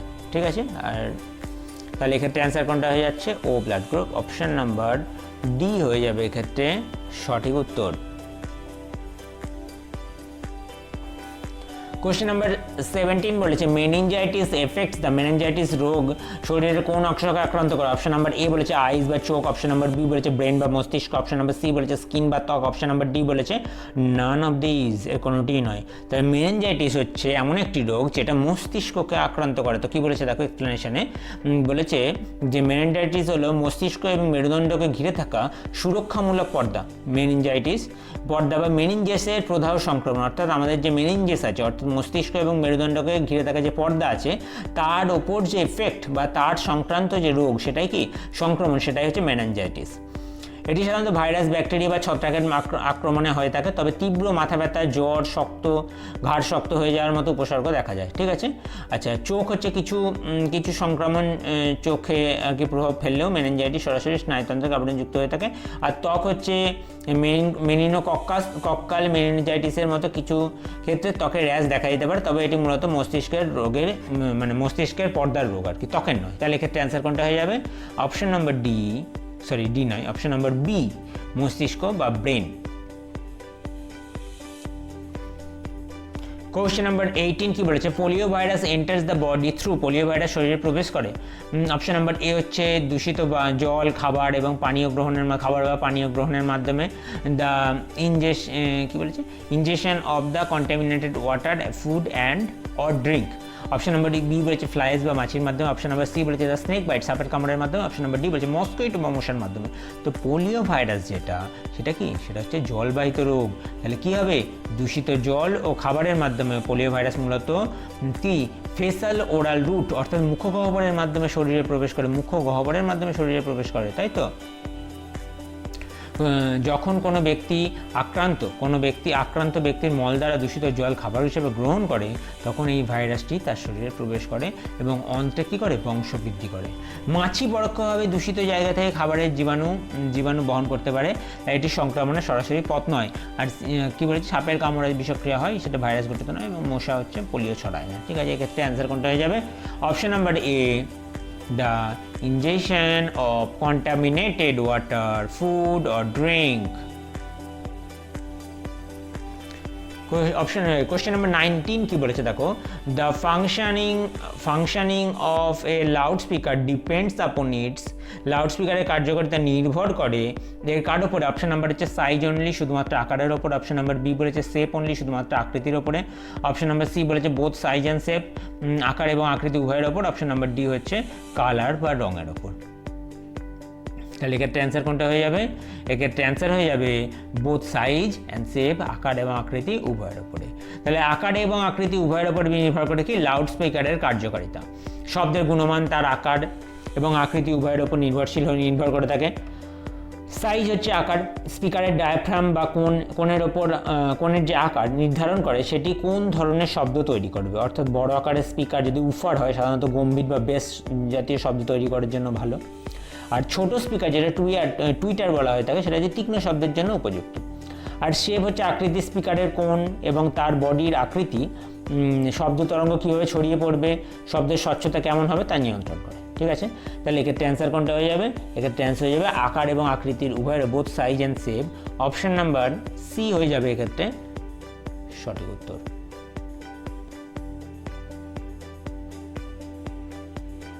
কোয়েশ্চেন নাম্বার 20 কি বলেছে দেখো, a fuse wire is the main switch is use to, a fuse wire in the main switch is use to, main সুইচে ফিউজ তার ব্যবহার করা হয় কেন? অপশন নাম্বার এ বলেছে prevent and unduly high electric current from passing through a circuit, বর্তনী যে অতিরিক্ত উচ্চমাত্রার বিদ্যুৎ প্রবাহিত হওয়া রোধ করতে। অপশন নাম্বার বি বলেছে কমপ্লিট দ্য সার্কিট, বর্তনী সম্পূর্ণ করতে। অপশন নাম্বার সি বলেছে convert AC into DC, AC বিদ্যুৎকে ডিসিতে রূপান্তরিত করতে। অপশন নাম্বার ডি বলেছে prevent any leakage of the current, বিদ্যুৎ লিক হওয়া রোধ করতে। তো আমরা জানি যে ফিউজ ওয়্যার যেটা আর কি উচ্চ হাই রেজিস্ট্যান্স যুক্ত, উচ্চ রোধযুক্ত নিম্ন গলনাঙ্কের একটি তার। তো এই তারটার কাজ কি? এই তারটার কাজ হলো অতিরিক্ত ভোল্টেজ যদি যায় বা অতিরিক্ত কারেন্ট যদি এর মধ্যে দিয়ে প্রবাহিত হয় তাহলে কি হবে? তাহলে তার রোধ বেশি থাকার জন্য তার মধ্যে প্রচুর পরিমাণে তাপ উৎপন্ন হবে এবং যার ফলে কি হবে? গলনাঙ্ক কম হওয়ার জন্য সেই তাপের ফলে ওই তারটা খুব সহজেই গলে যাবে এবং বর্তনীটিকে মেন যে তারের সঙ্গে তারের থেকে বিচ্ছিন্ন করে দেবে। তো দেখো কি বলেছে, উচ্চমাত্রার বিদ্যুৎ রোধ অর্থাৎ ফিউজ তার হলো একটি নিরাপত্তামূলক ব্যবস্থা যার মেল্টিং পয়েন্ট বা গলনাঙ্ক খুব কম থাকে। যখন কোনো কারণে যেমন ওভারলোড বা শর্ট সার্কিট বর্তনীতে অতিরিক্ত বিদ্যুৎ প্রবাহিত হয় তখন তারটি উত্তপ্ত হয়ে গলে যায় এবং সংযোগ বিচ্ছিন্ন করে দেয়। এর ফলে এই দামি বৈদ্যুতিক সরঞ্জামগুলো নষ্ট হয়ে যাওয়া থেকে বেঁচে যায় এবং অগ্নিকাণ্ডের ঝুঁকিটা কমে যায়। ঠিক আছে, তাহলে এক্ষেত্রে অ্যান্সার কোনটা হয়ে যাবে? বর্তনী দিয়ে অতিরিক্ত উচ্চমাত্রার বিদ্যুৎ প্রবাহিত হওয়া রোধ করতে, prevent and unduly high electric current from passing through a circuit. Option number A হয়ে যাবে এক্ষেত্রে সঠিক উত্তর। কোশ্চেন নাম্বার 21 কি বলেছে দেখো, the function of analgesic is to, function মানে অ্যানালজেসিক যেটা তার কাজ হলো, অ্যানালজেসিক হচ্ছে এক ধরনের ওষুধ। অপশন নাম্বার এ বলেছে রিলিফ পেন, ব্যথা উপশম করা। অপশন নাম্বার বি বলেছে কিওর টিউবারকুলোসিস, যক্ষা নিরাময় করা। অপশন নাম্বার সি বলেছে reduce the temperature of the body, শরীরের তাপমাত্রা কমানো। অপশন নাম্বার ডি বলেছে act on the root cause of the pain, ব্যথার মূল কারণের ওপর কাজ করা। তাহলে অ্যানালজেসিক যেটা সেটা কি? সেটা হচ্ছে এক ধরনের ওষুধ যেটা আমাদের ব্যথা উপশমের জন্য কাজ করবে, পেন কিলার হিসেবে কাজ করি, কাজ করি বলাটা ভুল, ইউজ করি। তো ব্যথা উপশম করা অ্যানালজেসিকের প্রধান কাজ। অ্যানালজেসিক হলো এমন এক শ্রেণীর ওষুধ যা চেতনা না হারিয়েই শরীরের ব্যথা কমাতে সাহায্য করে। সাধারণত উদাহরণ হলো কি প্যারাসিটামল, অ্যাসপিরিন, ইউবোপ্রোফেন, এগুলো হচ্ছে অ্যানালজেসিক বা ব্যথা উপশমের জন্য কাজ করে। তাহলে এক্ষেত্রে কী হয়ে যাবে অ্যান্সার? এক্ষেত্রে হয়ে যাবে option number A relief pain বা ব্যথা উপশম করা। আর কি বলেছে, যক্ষা নিরাময়ের জন্য আমরা অ্যান্টিবায়োটিক ইউজ করি, যক্ষার চিকিৎসার জন্য। তাপমাত্রা কমানোর জন্য আমরা কি জিজ্ঞেস করি, কি ব্যবহার করি? সেটা কি? সেটা হচ্ছে অ্যান্টিপাইরাইটিস, ভেরি ভেরি ইম্পর্টেন্ট। অ্যান্টিপাইরাইটিস হচ্ছে আমরা জ্বর কমানোর জন্য ইউজ করি, যেরকম ধরো প্যারাসিটামল ব্যথা হিসেবে প্রশমনের জন্য কাজ করে, আবার তাপমাত্রা কমাতেও ব্যবহার করা হয়ে থাকে। আর ব্যথার মূল কারণ অর্থাৎ অ্যানালজেসিক মূলত ব্যথার অনুভূতি কমিয়ে দেয়, কিন্তু এটি সবসময় ব্যথার আসল কারণ বা ইনফেকশন সারিয়ে তোলে না। ঠিক আছে, ব্যথা উপশমের জন্য ব্যবহার করা হয় থাকে কি পেন কিলার, যেটা আর কি অ্যানালজেসিক। ঠিক আছে, নেক্সট কোয়েশ্চেন নাম্বার 22 কি বলেছে দেখো, the biological reason for the view that excessive weight shortens the life span in that, অর্থাৎ অতিরিক্ত ওজন আয়ু কমিয়ে দেয়, এই মতামতের জৈবিক কারণ হলো অতিরিক্ত ওজন আয়ু কমিয়ে দেয়, এর জৈবিক কারণটা কি? অপশন নাম্বার এ বলেছে ওয়ান রিকোয়ার্স মোর ফুড, অর্থাৎ বেশি খাবারের প্রয়োজন হয়। One feels tired to carry the body weight, শরীরের ওজন বহন করতে ক্লান্তি বোধ হয়। অপশন নাম্বার সি বলেছে ওয়ান রিকোয়ার্স মোর এনার্জি, বেশি শক্তির প্রয়োজন হয়ে থাকে। আর অপশন নাম্বার ডি বলেছে overweight people tend to suffer from serious condition such as high blood pressure, shorten the breath, sleeplessness, heart trouble, kidney disease and diabetes. অর্থাৎ বাংলায় বলতে চাইছে অতিরিক্ত ওজনের মানুষ উচ্চ রক্তচাপ, শ্বাসকষ্ট, অনিদ্রা, হার্টের সমস্যা, কিডনির রোগ, ডায়াবেটিস ইত্যাদি গুরুতর সমস্যায় ভোগেন। এটা যেরকম সত্যি কথা। কী বলেছে দেখো, তাহলে আমরা জানি যাদের আর কি শরীরের ওজন বেশি হয় তাদের কি হয়, তাদের বিভিন্ন রকমের সমস্যা দেখা যায় এবং সেই সমস্যাগুলোর ফলে কি হয়ে থাকে, সেই সমস্যাগুলোর ফলেই বিভিন্ন ধরনের যেমন diabetes, high blood pressure, heart disease, kidney problem এগুলো দেখা যায় এবং যার ফলে আয়ুটা কমে যায়। তো সেটাই লেখা আছে দেখো, অতিরিক্ত ওজন স্থূলতা আয়ু কমিয়ে দেওয়ার মূল জৈবিক কারণ হলো এটি শরীরের বিভিন্ন গুরুত্বপূর্ণ অঙ্গের উপর চাপ সৃষ্টি করে। অতিরিক্ত মেদ জমার ফলে high blood pressure, type 2 diabetes, heart disease, কিডনির মতো মারাত্মক রোগ হওয়ার সম্ভাবনা অনেক বেশি বেড়ে যায়, যা সরাসরি মানুষের জীবনকালটা কমিয়ে দেয়। ঠিক আছে, তাহলে এক্ষেত্রে অ্যান্সার কোনটা হয়ে যাবে? অপশন নাম্বার, এক মিনিট, অপশন নাম্বার ডি হয়ে যাবে এক্ষেত্রে সঠিক উত্তর। ডি হয়ে যাবে এক্ষেত্রে সঠিক উত্তর। অন্যান্য অপশানগুলো কী বলেছে? অন্যান্য অপশানগুলো হচ্ছে বেশি খাবারের বা শক্তির প্রয়োজন হওয়া, ক্লান্তিবোধ করা, অতিরিক্ত ওজনের স্পর্শ প্রতিক্রিয়া হতে পারে, কিন্তু আয়ু কমে যাওয়া সরাসরি জৈবিক কারণ হচ্ছে, এগুলি প্রধান নয়। ঠিক আছে, তাহলে অপশন নাম্বার ডি হয়ে যাবে একমাত্র কারণ। কোয়েশ্চেন নাম্বার 23 কি বলেছে দেখো, a person is walking away from a plane mirror, his image will B.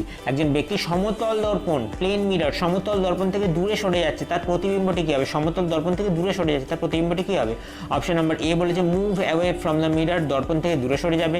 Move toward the mirror, দর্পণের দিকে এগিয়ে আসবে। অপশন নাম্বার সি বলেছে নট মুভ, সরবে না।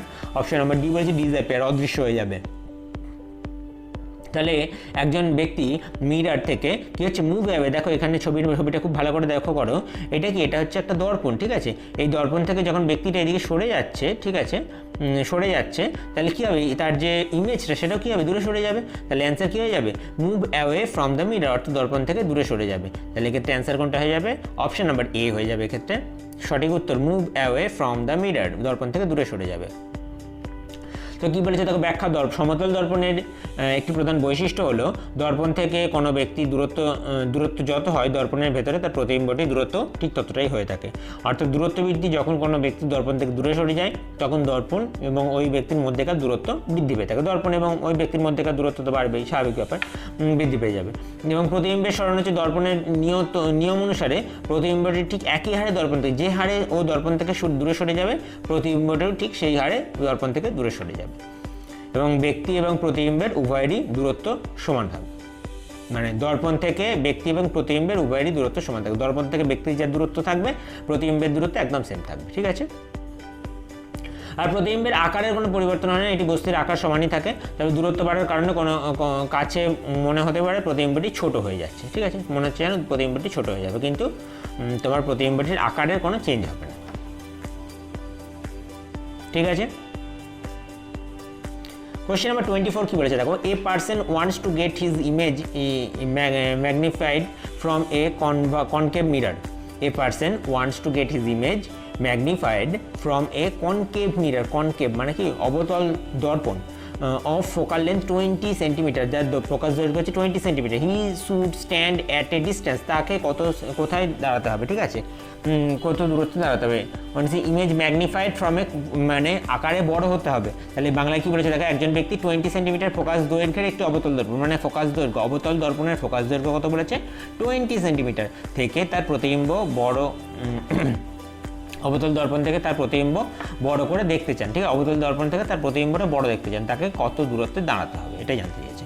তাহলে অপশন এ দিচ্ছে বিটুইন 20 সেন্টিমিটার অ্যান্ড 40 সেন্টিমিটার, 20 এবং 40 সেন্টিমিটারের মধ্যে। অপশন নাম্বার বি বলেছে অফ 20 সেন্টিমিটার 20 সেন্টিমিটার দূরত্ব। অপশন নাম্বার সি বলেছে অফ 40 সেন্টিমিটার 40 সেন্টিমিটার দূরত্ব। অপশন নাম্বার ডি বলেছে which is more than 40 centimetre, 40 centimetre বেশি দূরত্বে। তো আমরা জানি কোনো অবতল দর্পণ থেকে যদি প্রতিবিম্ব মানে ম্যাগনিফাইড অর্থাৎ বড় প্রতিবিম্ব পেতে চাই, তাহলে প্রতিবিম্ব পেতে গেলে তাকে ফোকাস এবং সেন্টার অফ কার্ভেচার, অর্থাৎ তার যে বক্রতা কেন্দ্র, সেন্টার অফ কার্ভেচার বক্রতা কেন্দ্রের মাঝে থাকতে হবে। ঠিক আছে, অর্থাৎ ফোকাস দৈর্ঘ্য যদি 20 সেন্টিমিটার হয়, তাহলে তার যে ব্যাসার্ধ কত হবে, আর কত হবে, আর হবে 2f, 2f মানে হচ্ছে 40 সেন্টিমিটার। তাহলে 20 এবং f এবং r এর মাঝে থাকতে হবে, অর্থাৎ f এবং r দূরত্ব যদি মাঝে থাকতে হয় তাহলে হচ্ছে 20 এবং 40 সেন্টিমিটারের মাঝে থাকতে হবে। তাহলে এক্ষেত্রে অ্যান্সার কোনটা হয়ে যাবে?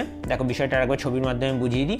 দেখো আমরা দেখেছিলাম এটা হচ্ছে অবতল দর্পণ যদি হয়, ঠিক আছে, এটা যদি ওর ফোকাস দৈর্ঘ্য f হয়ে থাকে আর এটা যদি r হয়ে থাকে, মানে তোমার সি হয়ে থাকে, মানে হচ্ছে r দূরত্ব, এই পুরো দূরত্বটা হচ্ছে কত, r, আর এইটা হচ্ছে কত, f। ঠিক আছে, f। তাহলে এবার দেখো, এবার বস্তুটা যদি এখানে দাঁড়িয়ে থাকে, বস্তুটা যদি এই ফোকাসে থাকে তাহলে প্রতিবিম্ব কোথায় হবে, অসীমে তৈরি হবে এবং আকারে কী হবে, আকারে বড় হবে, অনেক বড় হবে, অসীমে তৈরি হবে, ঠিক আছে, পাওয়া যাবে না। কিন্তু যত সেন্টার অফ কার্ভেচারের দিকে যাবে তত কী হবে, তত প্রতিবিম্বটা অসীম থেকে ভেতর দিকে চলে আসবে, যার ফলে কী হবে, যার ফলে প্রতিবিম্বটা দেখতে পাবো, ঠিক আছে।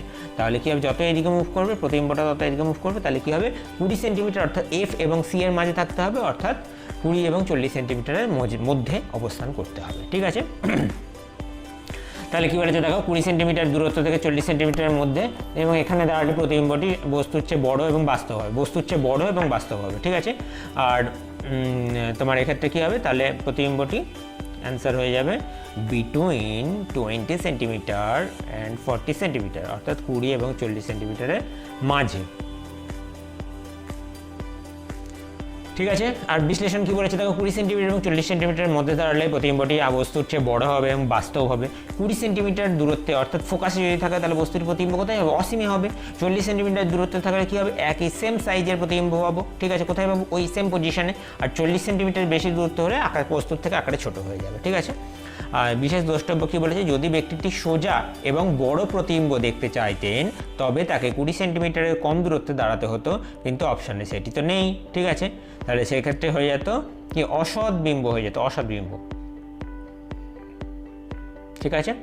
এক্ষেত্রে সৎ বিম্বই আসবে এবং অপশানে যেটা আছে সেটার মধ্যে অপশান নাম্বার এ হয়ে যাচ্ছে সঠিক উত্তর।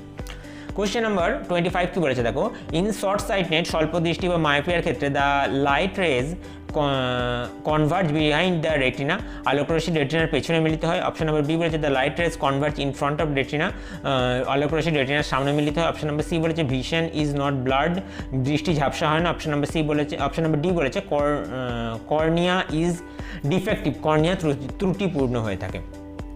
তাহলে মায়োপিয়া বা স্বল্প দৃষ্টি মানে যারা দূরের জিনিস দেখতে অসুবিধা হয় তাদের ক্ষেত্রে কী হয়, তাদের ক্ষেত্রে যে রেটিনা যেটা সেটার আকৃতি কী হয়ে যায়, আকৃতি দেখো কি লেখা আছে, স্বল্প দৃষ্টি বা মায়োপিয়া এমন একটি অবস্থা যেখানে বস্তু স্পষ্ট দেখা গেলেও দূরের বস্তু ঝাপসা দেখা যায়, যেটা এক্ষুনি বলছিলাম। এটার ক্ষেত্রে কী হয়, এটার ক্ষেত্রে রেটিনার সামনে হয়ে থাকে। তার কারণ কি, মায়োপিয়া আক্রান্ত চোখের অক্ষিগোলক আকারে কী হয়ে যায়, আকারে বড় হয়ে যায়। ভেরি ভেরি ইম্পর্টেন্ট যা লাইন, অক্ষিগোলক আকারে বড় হয়ে যায়, অথবা লেন্সের বক্রতা বেড়ে যায়, যার ফলে দূর থেকে আসা আলোকরশ্মি রেটিনার ওপর পড়ার আগেই রেটিনার সামনে মিলিত হয়ে যায়। যেরকম ধরো আমি একটা ছবির আকারে যদি বোঝাতে চাই, প্রথমে এটা অক্ষিগোলক ছিল, ঠিক আছে, যার ফলে কী হতো, আলোকরশ্মি এখানে মিলিত হতো, ঠিক আছে। কিন্তু বর্তমানে চোখের সমস্যা থাকার জন্য অক্ষিগোলকটা হয়ে গেছে এরকম হয়ে গেছে, যার ফলে কী হচ্ছে, যার ফলে মায়োপিয়ার জন্য তার মিলিত তো সেই একই পজিশনেই হচ্ছে না, এইখানে তার পয়েন্টে থাকার কথা কিন্তু মিলিত হচ্ছে কোথায়, এইখানে, যার ফলে কী হচ্ছে, ঝাপসা দৃষ্টি পাচ্ছি, ঠিক আছে। তাহলে বোঝা গেল, তাহলে হচ্ছে রেটিনার সামনে মিলিত হবে, ঠিক আছে। তাহলে এক্ষেত্রে অ্যান্সার কোনটা হয়ে যাবে, আলোকরশ্মি রেটিনার সামনে মিলিত হয়, অর্থাৎ অপশন নাম্বার বি হয়ে যাবে এক্ষেত্রে সঠিক উত্তর। মায়োপিয়া আক্রান্ত চোখে অক্ষিগোলক আকারে বড় হয় এবং অথবা যেটা বলছিলাম আর কি। আর রেটিনার পেছনে কখন মিলিত হয়, আলোকরশ্মি রেটিনার পেছনে মিলিত হয় দীর্ঘ দৃষ্টি বা হাইপারমেট্রোপিয়ার ক্ষেত্রে রেটিনার পেছনে মিলিত হয়, ঠিক আছে, বা যাদের আর কি কাছের জিনিস দেখতে অসুবিধা হয়। আর প্রতিকারকে এই দুটি দূর করার জন্য কনকেভ লেন্স বা অবতল লেন্স ব্যবহার করা হয়, কনকেভ লেন্স বা অবতল লেন্স ব্যবহার করা হয়ে থাকে, যা আলোকরশ্মি সঠিক দূরত্ব সরিয়ে রেটিনার উপর ফেলতে সাহায্য করে। তাহলে এক্ষেত্রে অ্যান্সার কোনটা হয়ে যাবে, অপশন নাম্বার বি হয়ে যাবে সঠিক উত্তর। কোয়েশ্চেন নাম্বার 26 কি বলেছে দেখো, permanent hardness of water is due to the presence of, জলের স্থায়ী ক্ষারতার কারণ নিচের কোনটির উপস্থিতি। অপশন নাম্বার এ বলেছে sodium chloride, option number B বলেছে calcium sulphate, option number C বলেছে calcium bicarbonate, option number D বলেছে ম্যাগনেসিয়াম বাইকার্বনেট। তো পার্মানেন্ট হার্ডনেস বা স্থায়ী ক্ষারতা যেটা, সেটা হচ্ছে দু রকম লবণের উপস্থিতির কারণে হয়ে থাকে। সেটা হচ্ছে কি, সেটা হচ্ছে ক্লোরাইড যুক্ত জাতীয় লবণ এবং সালফেট জাতীয় লবণ। তাহলে হচ্ছে ক্লোরাইড জাতীয় লবণ এবং সালফেট জাতীয় লবণ। তাহলে কার ক্লোরাইড থাকে, ক্যালসিয়াম এবং ম্যাগনেসিয়াম, ঠিক আছে, ক্যালসিয়াম এবং ম্যাগনেসিয়ামের ক্লোরাইড এবং ক্যালসিয়াম এবং ম্যাগনেসিয়ামের সালফেট। তাহলে এখানে কি কোনটা অপশন দিয়েছে, সোডিয়াম ক্লোরাইড হবে না, ক্যালসিয়াম সালফেট, ক্যালসিয়াম বাইকার্বনেট আর ম্যাগনেসিয়াম বাইকার্বনেট। বাইকার্বনেট হচ্ছে অস্থায়ী ক্ষারতা, তাহলে এক্ষেত্রে হয়ে যাবে calcium sulphate, option number B হয়ে যাবে সঠিক উত্তর। তাহলে কী বলেছে দেখো, অস্থায়ী খরতা কী বলেছে লাইনটা একবার চেক করে নাও। বলেছে যে জলের ক্যালসিয়াম ম্যাগনেসিয়ামের ক্লোরাইড এবং সালফেট লবণ দ্রবীভূত থাকলে তাকে স্থায়ী খরতা বলা হয়ে থাকে। এখানে ক্যালসিয়াম সালফেট একটি সালফেট লবণ হওয়ায় এটি জলের স্থায়ী খরতার প্রধান কারণ। এটি কেবল ফুটিয়ে দূর করা যায় না। আর অস্থায়ী খরতা টেম্পোরারি হার্ডনেস, জলে ক্যালসিয়াম ম্যাগনেসিয়াম বাইকার্বনেট লবণ থাকলে তাকে অস্থায়ী খরতা বলা যায়। ক্যালসিয়াম বাইকার্বনেট এবং ক্যালসিয়াম বাইকার্বনেট এবং ম্যাগনেসিয়াম বাইকার্বনেট এই ধরনের খরতা তৈরি করা হয়ে থাকে, যা ফোটানোর মাধ্যমে দূর করা হয়ে থাকে। আর সোডিয়াম ক্লোরাইড এটা হচ্ছে সাধারণ লবণ, এটি জলের খরতার জন্য দায়ী নয় কোনোভাবে। তাহলে অ্যান্সার হয়ে যাবে এই কোশ্চেনের ক্ষেত্রে option number B, calcium sulphate. Question number 27 কি বলেছে, radio reception is generally better in night because radio signal গ্রহণ সাধারণত রাতে ভালো হয়, কারণ কি? অপশন নাম্বার এ বলছে the sun weakens the radio waves during day time, সূর্য দিনের বেলা রেডিও তরঙ্গকে দুর্বল করে দেয়। অপশন নাম্বার বি বলেছে there is late atmospheric noise in the night, রাতে বায়ুমণ্ডলীয় গোলযোগ কম থাকে। অপশন নাম্বার সি বলেছে the velocity of radio wave is increase in dark, অন্ধকারে রেডিও তরঙ্গ বেড়ে যায়, বেগ বেড়ে যায়। অপশন নাম্বার ডি বলেছে the moon helps the propagation of radio wave, অর্থাৎ চাঁদ রেডিও তরঙ্গ বিস্তারে সাহায্য করে। তাহলে কোনটা হয়ে যাবে? আমরা রেডিও সিগন্যাল রাত্রেবেলায় গ্রহণ করতে ভালো হয় বা তোমার সুবিধা হয়, তার কারণ কি? সূর্যের আলো রেডিও সিগন্যালকে দিনের বেলায় কি করে? দুর্বল করে দেয়। তাহলে এক্ষেত্রে অ্যান্সার কোনটা হয়ে যাবে? এটা কী বলেছে ব্যাখ্যাটা দেখে নাও। বলেছে যে রাতে রেডিও সিগন্যাল ভালো পাওয়ার মূল কারণ হলো বায়ুমণ্ডলের আয়নোস্ফিয়ার স্তরের পরিবর্তন। দিনের বেলায় সূর্যের অতিবেগুনি রশ্মির কারণে বায়ুমণ্ডলের নিচের স্তর অর্থাৎ ডি লেয়ারে প্রচুর আয়ন তৈরি হয়ে থাকে। এই স্তরটি রেডিও তরঙ্গকে প্রতিফলিত করার বদলে শোষণ করে, রেডিও তরঙ্গকে অ্যাবজর্ব করে নেয়, ফলে সিগন্যাল দুর্বল হয়ে যায়। ঠিক আছে। আর রাতের বেলায় কী হয়? সূর্যাস্তের পর সূর্যের বিকিরণ বন্ধ হয়ে গেলে নিচের এই শোষক স্তরটি অদৃশ্য হয়ে যায়, যার ফলে কী হয়? রেডিও তরঙ্গগুলি ওপরের স্তরে বাধা পেয়ে প্রতিফলিত হয়, পৃথিবীর বুক আবার ফিরে চলে আসে, মানে যেরকমভাবে এই জায়গায় ছবির মাধ্যমে দেখানো হয়েছে। দিনের বেলায় গিয়ে দিনের বেলায় যাচ্ছে এরকমভাবে, দিনের বেলায় যাচ্ছে এরকম করে, দিয়ে কী হচ্ছে? অ্যাবজর্ব করে নিচ্ছে। রাতের বেলায় যাচ্ছে আবার রিফ্লেকশন হয়ে ফিরে চলে আসছে। ঠিক আছে। যার ফলে কী হয়? সিগন্যাল পরিষ্কার শোনা যায় বা জানা যায়। ঠিক আছে, রিসিভ করা যায়। তাহলে এক্ষেত্রে অ্যান্সার হয়ে যাবে অপশন নাম্বার এ, সঠিক উত্তর।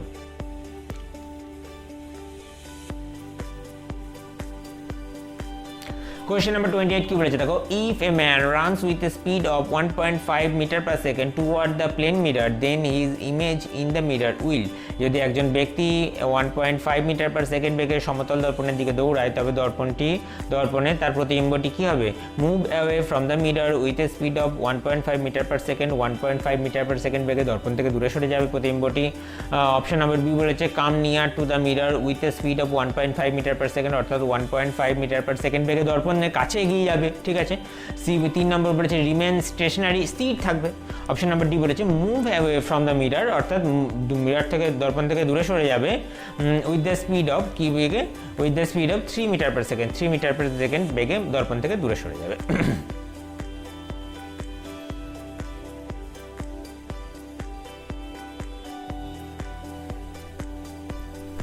তাহলে কি বলেছে যে তোমার সমতল দর্পণের ক্ষেত্রে কি হয়? দর্পণ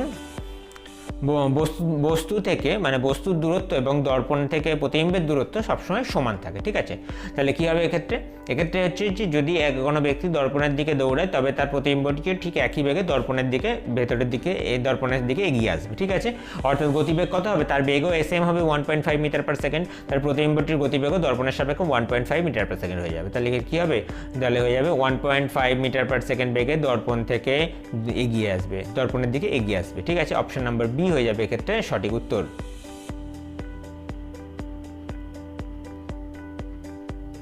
ঠিক আছে। দেখো এক্সপ্লেনেশন কি বলেছে। এক্সপ্লেনেশন বলেছে যে রিলেটিভ স্পিড কি বলেছে, যদি বস্তুটি এমন হতো যে ব্যক্তির সাপেক্ষে প্রতিবিম্বের গতিবেগ কত, তাহলে উত্তর হতো বস্তুর সাপেক্ষে প্রতিবিম্বের গতিবেগ, তাহলে কিন্তু 1.5 আর 1.5 অর্থাৎ আপেক্ষিক বেগটা হয়ে যেত 3 মিটার পার সেকেন্ড। কিন্তু দর্পণে প্রতিবিম্বটির সরণ জানতে চাই, তাহলে 1.5 মিটার পার সেকেন্ডই থাকবে। ঠিক আছে। আচ্ছা নেক্সট কি বলেছে, অভিমুখ ব্যক্তি যেহেতু দর্পণের দিকে যাচ্ছেন, প্রতিবিম্বটিও দর্পণের কাছে বা দিকে এগিয়ে আসবে, দূরে সরে যাবে না। ঠিক আছে, তাহলে এক্ষেত্রে অ্যান্সার হয়ে যাবে অপশন নম্বর বি হয়ে যাবে এক্ষেত্রে সঠিক উত্তর। কোয়েশ্চেন নাম্বার 29 কি বলেছে দেখো, elements commonly present in the artificial fertiliser are nitrogen, phosphorus and আর এটা কি থাকে এনপি আর কে থাকে, কেটা কি জানতে চেয়েছে সেটাই। কৃত্রিম সারে সাধারণত নাইট্রোজেন, ফসফরাস আর কোন উপাদান থাকে? অপশন নাম্বার এ বলেছে ক্যালসিয়াম, অপশন নাম্বার বি বলেছে বেরিয়াম, অপশন নাম্বার সি বলেছে সোডিয়াম, অপশন নাম্বার ডি বলেছে পটাশিয়াম। তো আমরা জানি কি যে এনপিকে নাইট্রোজেন, ফসফরাস, পটাশিয়াম। তাহলে এক্ষেত্রে অ্যান্সার হয়ে যাবে কোনটা? এক্ষেত্রে অ্যান্সার হয়ে যাবে, তো আমরা জানি এক্সপ্লেনেশনটা একটু দেখে নিই চলো। তো কৃত্রিম রাসায়নিক সারে এনপিকে সার ব্যবহার করা হয়ে থাকে যা উদ্ভিদের বৃদ্ধির জন্য প্রয়োজনীয় তিনটি পুষ্টি উপাদান, অর্থাৎ এন ফর নাইট্রোজেন যা হচ্ছে পাতা ও কাণ্ডের বৃদ্ধির জন্য ব্যবহার করা হয়ে থাকে, পি ফর ফসফরাস মূল ও শিকড় ফুল ফলের বিকাশের জন্য ব্যবহার করা হয়ে থাকে, আর কে ফর হচ্ছে পটাশিয়াম যেটা আর কি উদ্ভিদের সামগ্রিক স্বাস্থ্য এবং রোগ প্রতিরোধে সাহায্য করে। ঠিক আছে, তাহলে এক্ষেত্রে অ্যান্সার কোনটা হয়ে যাবে? অপশন নাম্বার ডি হয়ে যাবে এক্ষেত্রে সঠিক উত্তর। Question number 30 কি বলেছে দেখো, the equivalent resistance of two resistor of 10 ohm and 5 ohm joined in parallel is, অর্থাৎ 10 ohm এবং 5 ohমের দুটি রোধ সমান্তরাল সমবায়ে যুক্ত থাকলে তার তুল্য রোধ কত হবে সেটা জানতে চেয়েছে। তাহলে অপশন নাম্বার এ বলেছে 3.3 ওহম, অপশন নাম্বার বি বলেছে 5 ওহম, অপশন নাম্বার সি বলেছে 10 ওহম আর অপশন নাম্বার ডি বলেছে নান অফ দিস। তাহলে আমরা জানি যে যখনই সমান্তরাল সমবায়ে যুক্ত থাকবে তখন সেক্ষেত্রে ফর্মুলা কি হয়ে যাবে, যদি R1 আর R2 দুটো রেজিস্ট্যান্স থাকে, ঠিক আছে, তাই সেক্ষেত্রে সমান্তরাল সমবায়ে যদি যুক্ত করা হয় তাহলে তার রোধ তাহলে তার ফর্মুলা হয়ে যাবে 1/RP। আরপিটা কি? আরপিটা হচ্ছে তুল্য রোধ। তাহলে 1/RP সমান হয়ে যাচ্ছে 1/R1 প্লাস 1/R2। সেটাকে যদি আমি কনভার্ট করি তাহলে হয়ে যাচ্ছে RP সমান R1 into R2 by R1 plus R2। ঠিক আছে, যেখানে R1 হচ্ছে কত 10 ওহম আর R2 হচ্ছে 5 ওহম। ঠিক আছে, তাহলে এখানে যদি ভ্যালুগুলো বসায় তাহলে হয়ে যাচ্ছে 10 ইন্টু 5 বাই 10 প্লাস 5, তাহলে হয়ে যাচ্ছে 50/15, ভাগ করলে হয়ে যাচ্ছে 3 5 15, 5 10 50, তাহলে 10/3 হয়ে যাচ্ছে, তাহলে হয়ে যাচ্ছে 3.33 ওহম হয়ে যাচ্ছে সঠিক উত্তর। ঠিক আছে, তাহলে এক্ষেত্রে অ্যান্সার কোনটা হয়ে যাবে? এক্ষেত্রে অ্যান্সার হয়ে যাবে 3.33 ওহম, অপশন নাম্বার এ হয়ে যাবে সঠিক উত্তর। আচ্ছা দেখো নেক্সট কি বলেছে, টিপস মনে রাখবেন সমান্তরাল সমবায়ে তুল্য রোধ সবসময় ক্ষুদ্র রোধটির চেয়ে কম হয়ে থাকে। অবশ্যই এটা মনে রাখবে যে সমান্তরাল সমবায়ের যে তুল্য রোধটা হবে সেক্ষেত্রে যে আমার যে রোধগুলো দেওয়া থাকবে তার মধ্যে সবথেকে যে ছোট রোধ যেটা থাকবে তার মানের থেকেও কম হবে, আর শ্রেণী সমবায়ের তুল্য রোধ যেটা হবে সেটা হচ্ছে যে বড় রোধটা দেওয়া থাকবে তার থেকে বেশি হবে। ঠিক আছে, তাহলে মাঝে মাঝে অপশান টেস্ট করেও অ্যান্সার করে দিতে পারবে। দেখি এক্ষেত্রে অপশান টেস্ট করে আনসার করা যাবে একদম। 10 আর 5 বলেছে, তাহলে 10 আর নান অফ দিসও দিয়েছে, সেটাও হতে পারতো। ঠিক আছে, কোয়েশ্চেন নাম্বার 31 কি বলেছে দেখো, identical twins are born when, অভিন্ন যমজ বা আইডেন্টিক্যাল টুইন্স সন্তান জন্ম নেয় যখন অপশন নাম্বার এ বলেছে one sperm fertilise the ovum and the zygote gets divided into 2 separate cell developing independently, অর্থাৎ একটি শুক্রাণু ডিম্বাণুকে নিষিক্ত করে, একটি ডিম্বাণুকে নিষিক্ত করবে, এবং জাইগোটটি অর্থাৎ শুক্রাণু এবং ডিম্বাণু নিষিক্ত হয়ে যে জাইগোটটি তৈরি করবে সেই জাইগোটটি দুটি আলাদা কোষে বিভক্ত হয়ে স্বাধীনভাবে বৃদ্ধি পেতে থাকে। অপশন নাম্বার 2 বলেছে 2 স্পার্মস ফার্টিলাইজ 2 ওভাম, অর্থাৎ দুটি শুক্রাণু দুটি ডিম্বাণুকে নিষিক্ত করবে। মাঝখানে অন্য টেক্সট ঢুকে গেছে, একটুখানি জায়গাটা বাদ দাও।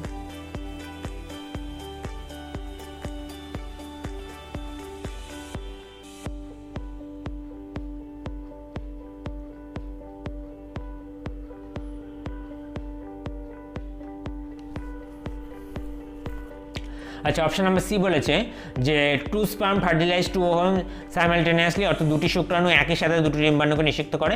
আর অপশন নাম্বার ডি বলেছে যে 1 স্পার্ম ফার্টিলাইজ 2 ওভাম, অর্থাৎ একটি শুক্রাণু দুটি ডিম্বাণুকে নিষিক্ত করে। তো চলো এক্সপ্লেনেশনটা দেখে নিই। এক্সপ্লেনেশন বলেছে অভিন্ন যমজ বা আইডেন্টিক্যাল টুইন্স যখন জন্ম নেয় তখন একটিমাত্র শুক্রাণু একটিমাত্র ডিম্বাণুকে নিষিক্ত করে, একটি শুক্রাণু একটি ডিম্বাণুকে নিষিক্ত করবে। ঠিক আছে, এবং যে জাইগোটটি তৈরি হবে সেটি প্রাথমিক পর্যায়ে ভেঙে দুটি আলাদা আলাদা কোষ তৈরি করে, এবং সেগুলো কি হয়, সেগুলো স্বাধীনভাবে বাড়তে থাকে। এবং যেহেতু তারা একই কোষ থেকে তৈরি তাই তাদের ডিএনএ এবং চেহারা হুবহু একই রকম হয়ে থাকে। কিন্তু ভিন্ন যমজ অর্থাৎ যখন তাদের ক্ষেত্রে তাদের আইডেন্টিক্যাল যখন হবে না আর কি, তখন ফ্র্যাটার্নাল হয়ে যাবে, তখন দুটি আলাদা ডিম্বাণুকে দুটি আলাদা শুক্রাণু নিষিক্ত করে। ঠিক আছে, তাই জন্য চেহারায় মিল থাকে না। আর দুটি শুক্রাণু কখনো একটা ডিম্বাণুকে নিষিক্ত করতে পারে না, এটা অস্বাভাবিক অবস্থা। ঠিক আছে, তাহলে এক্ষেত্রে অ্যান্সার কোনটি যাবে, কোনটা? অপশন নাম্বার এ হয়ে যাবে সঠিক উত্তর। কোশ্চেন নাম্বার 32 কি বলেছে দেখো, the most important use of zinc in the world is, অর্থাৎ বিশ্বে দস্তা বা জিঙ্কের সবচেয়ে গুরুত্বপূর্ণ ব্যবহার হলো অপশন নাম্বার এ বলেছে as a galvanising material, galvanising উপাদান হিসেবে, অপশন নাম্বার বি বলেছে ফর ডাই কাস্টিং অর্থাৎ ডাই কাস্টিংয়ের জন্য, অপশন নাম্বার সি বলেছে for the production of the rolled zinc অর্থাৎ রোল্ড জিঙ্ক তৈরির জন্য, অপশন নাম্বার সি বলেছে ফর ব্রাস মেকিং পিতল তৈরির জন্য। তো আমাদের বিশ্বে গ্যালভানাইজেশনের জন্য অর্থাৎ অ্যাজ এ গ্যালভানাইজিং মেটেরিয়াল বা দস্তা লেপন করার জন্য বিশ্বে মোট উৎপাদিত দস্তার প্রায় 50% গ্যালভানাইজেশনের কাজে ব্যবহৃত হয়ে থাকে।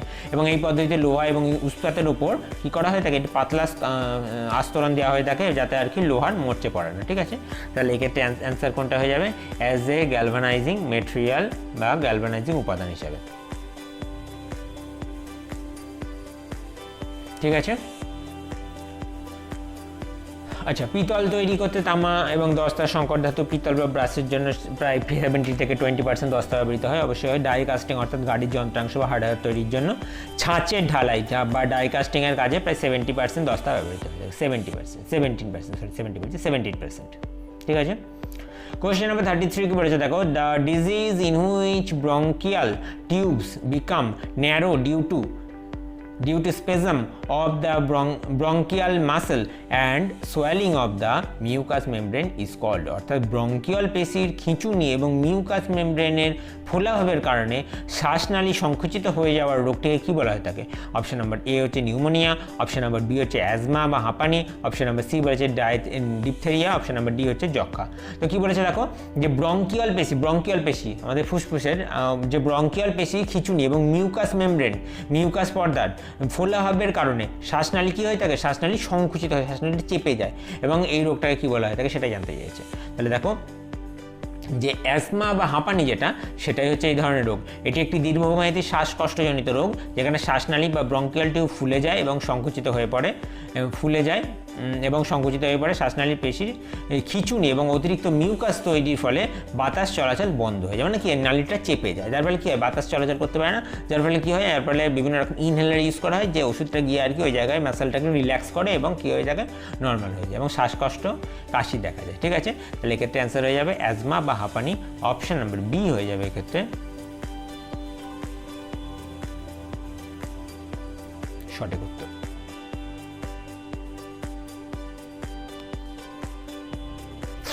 নিউমোনিয়া হচ্ছে এটি ফুসফুসের বায়ুথলি বা অ্যালভিওলার তরল বা পুজ জমে এটি সংক্রমণটা হয়ে থাকে। ডিপথেরিয়া হচ্ছে এটি ব্যাকটেরিয়া গঠিত রোগ যা মূলত নাক ও গলার মিউকাস মেমব্রেনে আক্রান্ত হয়। আর টিবি বা যক্ষা হলে এটি একটি সংক্রামক রোগ যা সরাসরি ফুসফুসের টিস্যুকে আক্রমণ করে। ঠিক আছে, আচ্ছা, কোয়েশ্চেন নাম্বার 34 কি বলেছে দেখো, nucleus of A carbon atom contain, একটি কার্বন পরমাণু নিউক্লিয়াসে থাকে। অপশন নাম্বার এ বলেছে 6 প্রোটন অ্যান্ড 6 নিউট্রন, 6টি প্রোটন 6টি নিউট্রন, অপশন নাম্বার বি বলেছে 6 ইলেকট্রন অ্যান্ড 6 প্রোটন, 6টি ইলেকট্রন ও 6টি প্রোটন, অপশন নাম্বার সি বলেছে 6 নিউট্রন অ্যান্ড 6 ইলেকট্রন, 6টি নিউট্রন এবং 6টি ইলেকট্রন, অপশন নাম্বার ডি বলেছে 6 ইলেকট্রন অ্যান্ড 4 প্রোটন, অর্থাৎ 6টি ইলেকট্রন ও 4টি প্রোটন। তো কার্বন পরমাণুর যে তোমার মধ্যে আর কি আমরা জানি পারমাণবিক ক্রমাঙ্ক কত কার্বনের পারমাণবিক ক্রমাঙ্ক হচ্ছে 6, অর্থাৎ 6 কথার অর্থ হলো কি, 6 কথার অর্থ হলো যার মধ্যে 6টি প্রোটন থাকবে। তাহলে 6টি প্রোটন থাকবে এবং নিস্তড়িত থাকার জন্য 6টি ইলেকট্রনও থাকছে এবং তার যে ভর সংখ্যা সেটা কি স্বাভাবিক অবস্থায় ভর সংখ্যা হয়ে থাকে 12। তাহলে 12 যদি ভর সংখ্যা হয়, ভর সংখ্যা মানে কি নিউট্রন প্লাস প্রোটন, তাহলে প্রোটন এবং নিউট্রন যোগ করে হয়ে যাচ্ছে 12, প্রোটন হচ্ছে 6, তাহলে নিউট্রন কত হবে, খুব ইজি, দেখো এখানে ক্যালকুলেশনে বার করেছে 12 - 6 করলে হয়ে যাচ্ছে 6। তাহলে কি বলেছে, পরমাণুর কেন্দ্রে অবস্থিত নিউক্লিয়াসে শুধুমাত্র প্রোটন নিউট্রন থাকে এবং কার্বনের পারমাণবিক সংখ্যা 6, তাই এর নিউক্লিয়াসে 6টি প্রোটন থাকবে, 6টি প্রোটন এবং ভর সংখ্যা 12 হওয়ার জন্য 6টি নিউট্রন থাকবে, 6টি নিউট্রন থাকবে। ঠিক আছে, এবং ইলেকট্রন নিউক্লিয়াসের বাইরে একটি বিভিন্ন কক্ষপথে ঘোরে, তাই নিউক্লিয়াসের ভেতরে কী হবে, ইলেকট্রন থাকে না আমরা জানি, অর্থাৎ অ্যাটম স্ট্রাকচার হবে কার্বন কী দিয়েছে দেখো, 6 প্রোটন থাকছে inside nucleus, 6 neutron inside nucleus আর 6 ইলেকট্রন হচ্ছে আউটসাইড নিউক্লিয়াস। ঠিক আছে, নিউক্লিয়াসের বাইরে। নেক্সট কি বলেছে question number 35, X ray are similar to X রশ্মি কি নিচের কোনটির মতো হয়ে থাকে? অপশন নাম্বার এ বলেছে আলফা রে, অপশন নাম্বার বি বলেছে বিটা রে, অপশন নাম্বার সি বলেছে গামা রে, অপশন নাম্বার ডি বলেছে রেডিও ওয়েভ। তো আমরা জানি এক্স রশ্মি কীরকম গামা রশ্মির মতো হয়ে থাকে। এক্স রশ্মি এবং গামা রশ্মি উভয় হচ্ছে কি তড়িৎ চুম্বকীয় বিকিরণ অর্থাৎ ইলেকট্রোম্যাগনেটিক রেডিয়েশন, যা ফোটন কণা দিয়ে তৈরি হয়ে থাকে, ঠিক আছে। তবে কোনো ভর বা আধান চার্জ নেই, উভয় আলাদা গতিতে চলে এবং এদের মধ্যে প্রধান পার্থক্য হলো এদের উৎস এক্স রে উৎপন্ন হয় এবং নিউক্লিয়াসের বাইরে ইলেকট্রনের সংঘর্ষে আর গামা রশ্মি উৎপন্ন হয়, যার ফলে কী হয় নিউক্লিয়াসের এবং পরমাণু নিউক্লিয়াসের ভেতরে থাকে, ঠিক আছে। তাহলে এক্ষেত্রে অ্যান্সার কোনটা হয়ে যাবে? এক্ষেত্রে অ্যান্সার হয়ে যাবে গামা রশ্মি। গামা রশ্মি হচ্ছে পরমাণু নিউক্লিয়াসের ভেতরে থাকে, সেটাই বলতে চাইছে আর কি। এর এক্স রে উৎপন্ন হয় নিউক্লিয়াসের বাইরে, ঠিক আছে। তাহলে এক্ষেত্রে অ্যান্সার হয়ে যাবে অপশন নাম্বার সি গামা রে। আচ্ছা, আলফা ও বিটা রশ্মি এগুলি হলো কণা বিকিরণ বা পার্টিকেল রেডিয়েশন। আলফা রশ্মি হিলিয়াম নিউক্লিয়াস দিয়ে, বিটা রশ্মি ইলেকট্রন দিয়ে গঠিত, যাই নির্দিষ্ট বড় আধান আছে। আর রেডিও তরঙ্গ হচ্ছে এটি তড়িৎচুম্বকীয় তরঙ্গ হলেও এর শক্তি এক্স রের তুলনায় অনেক কম হয়ে থাকে এবং তরঙ্গ দৈর্ঘ্য অনেক বেশি হয়ে থাকে। কোশ্চেন নাম্বার 36 কি বলেছে দেখো, what is the normal temperature of a human body, অর্থাৎ মানুষের স্বাভাবিক তাপমাত্রা কত হয়ে থাকে? অপশন নাম্বার এ বলেছে 21.7 degree centigrade, option number B বলেছে 36.9 degree centigrade, option number B C বলেছে 85.1 degree centigrade, option number D বলেছে 102 ডিগ্রি সেন্টিগ্রেড। তো আমরা জানি মানুষের দেহে যে স্বাভাবিক উষ্ণতা সেটা কি, সেটা হচ্ছে 37 ডিগ্রি সেন্টিগ্রেড বা আরও অ্যাকুরেটলি বলতে গেলে 36.9 ডিগ্রি সেন্টিগ্রেড, ঠিক আছে। অর্থাৎ যদি ফারেনহাইট স্কেলে ওকে কনভার্ট করি তাহলে কত হয়েছে 98.6 ডিগ্রি ফারেনহাইট। একজন সুস্থ মানুষের স্বাভাবিক তাপমাত্রা এটাই হয়েছে 36.9 ডিগ্রি সেন্টিগ্রেড বা 98.6 ডিগ্রি ফারেনহাইট, ঠিক আছে। তাহলে এক্ষেত্রে অ্যান্সার হয়ে যাবে কত 36.9 degree centigrade. Option number B হয়ে যাবে সঠিক উত্তর। আরও কি বলেছে দেখো, 100 ডিগ্রি সেন্টিগ্রেড যে ফুটন্ত জলের তাপমাত্রার থেকেও বেশি, আর 100 ডিগ্রি ফারেনহাইট হচ্ছে জ্বর সাথে গুলিয়ে ফেলেন, তাই সেলসিয়াস স্কেলে এটি অসম্ভব। আর 21.7 ডিগ্রি সেন্টিগ্রেড এটি হচ্ছে কক্ষ তাপমাত্রার কাছাকাছি যা মানুষের শরীরের জন্য মারাত্মকভাবে কম। 28.7 ডিগ্রি সেন্টিগ্রেড হচ্ছে মারাত্মকভাবে কম। আচ্ছা, কোয়েশ্চেন নাম্বার 37 কি বলেছে দেখো, 37 বলেছে ভিবজিওর ইজ কানেক্টেড উইথ দ্য, ভিবজিওর নিচের কোনটির সাথে সম্পর্কিত? অপশন নাম্বার এ বলেছে ইলেকট্রোম্যাগনেটিক ওয়েভ বা তড়িৎচুম্বকীয় তরঙ্গ, অপশন নাম্বার বি বলেছে সোলার স্পেকট্রাম বা সৌর বর্ণালী, অপশন নাম্বার সি বলেছে নেম অফ এ স্টার একটি নক্ষত্রের নাম, অপশন নাম্বার ডি বলেছে নেম অফ এ স্যাটেলাইট। ভিবজিওর কি? ভিবজিওর হচ্ছে আমরা জানি যে ছোটো থেকে পড়ে এসেছি, সেটা হচ্ছে সোলার স্পেকট্রাম বা রামধনুর সঙ্গে রিলেটেড। রামধনু কি? রামধনু হচ্ছে এক ধরনের কন্টিনিউয়াস স্পেকট্রাম বা নিরবিচ্ছিন্ন বর্ণালী, যেটা কোথা থেকে আসছে? এটা সূর্যের আলো থেকে পাচ্ছি। তাহলে কী হয়ে যাবে এক্ষেত্রে অ্যান্সার? এক্ষেত্রে অ্যান্সার হয়ে যাবে সোলার স্পেকট্রাম বা সৌর বর্ণালী। ভেরি ভেরি গুড কোশ্চেন, সৌর বর্ণালী, ঠিক আছে।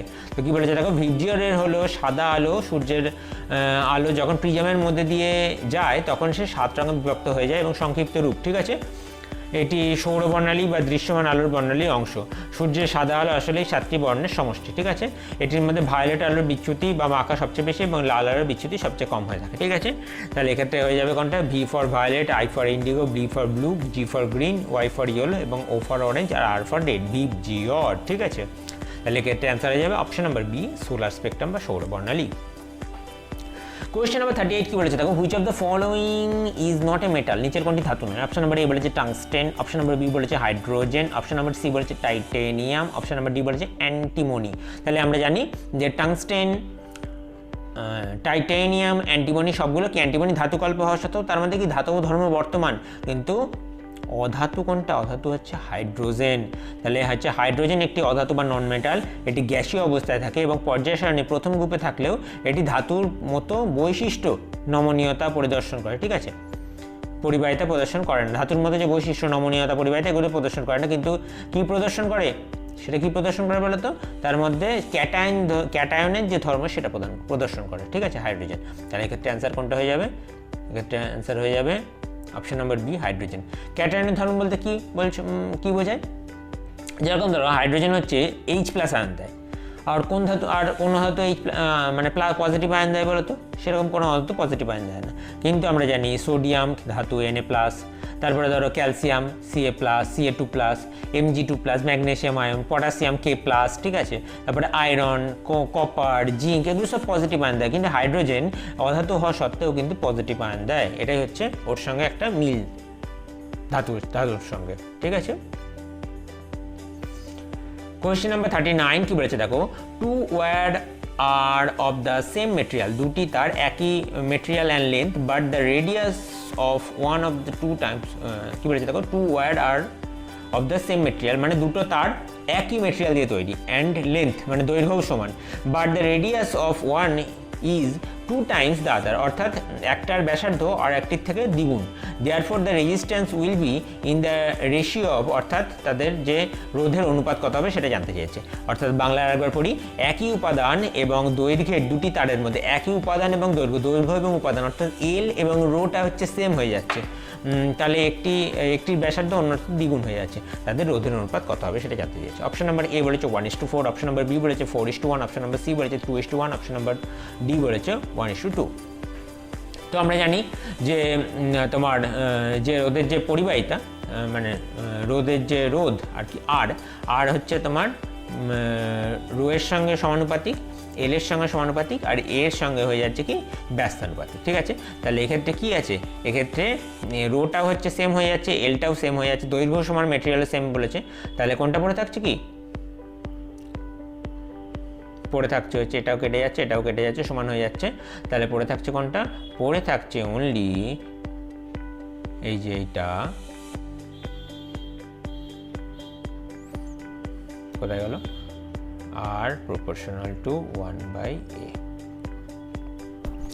আর প্রপোর্শনাল টু 1/a, ঠিক আছে। তাহলে এ যদি তার হচ্ছে একটা বৃত্ত, তার হচ্ছে বৃত্ত, ঠিক আছে। তারকে যদি আমি ওপর থেকে দেখি, প্রস্থচ্ছেদ বরাবর দেখি, তাহলে কি বৃত্ত হবে, তাহলে বৃত্তের ক্ষেত্রফল কি হয়ে যাচ্ছে, বৃত্তে এ সমান হয়ে যাচ্ছে πr², ঠিক আছে।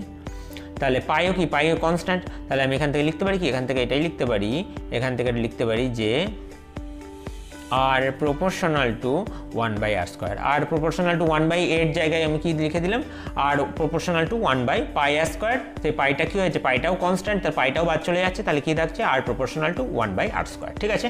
তাহলে আর হচ্ছে প্রথম তারের দৈর্ঘ্য, আর দ্বিতীয় তারের দৈর্ঘ্য হচ্ছে দ্বিগুণ হয়ে যাচ্ছে, তাহলে 2r হয়ে যাচ্ছে, তাহলে এখান থেকে আমরা লিখতে পারি যে r1/r2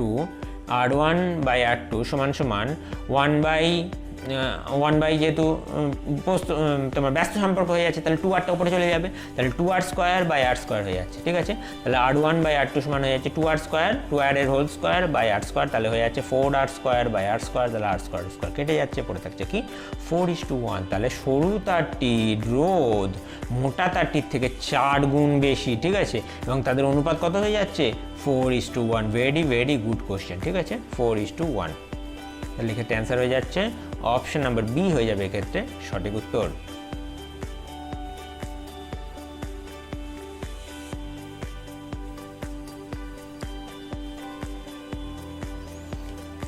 কোশ্চেন নাম্বার 40 কি বলেছে দেখো, what is the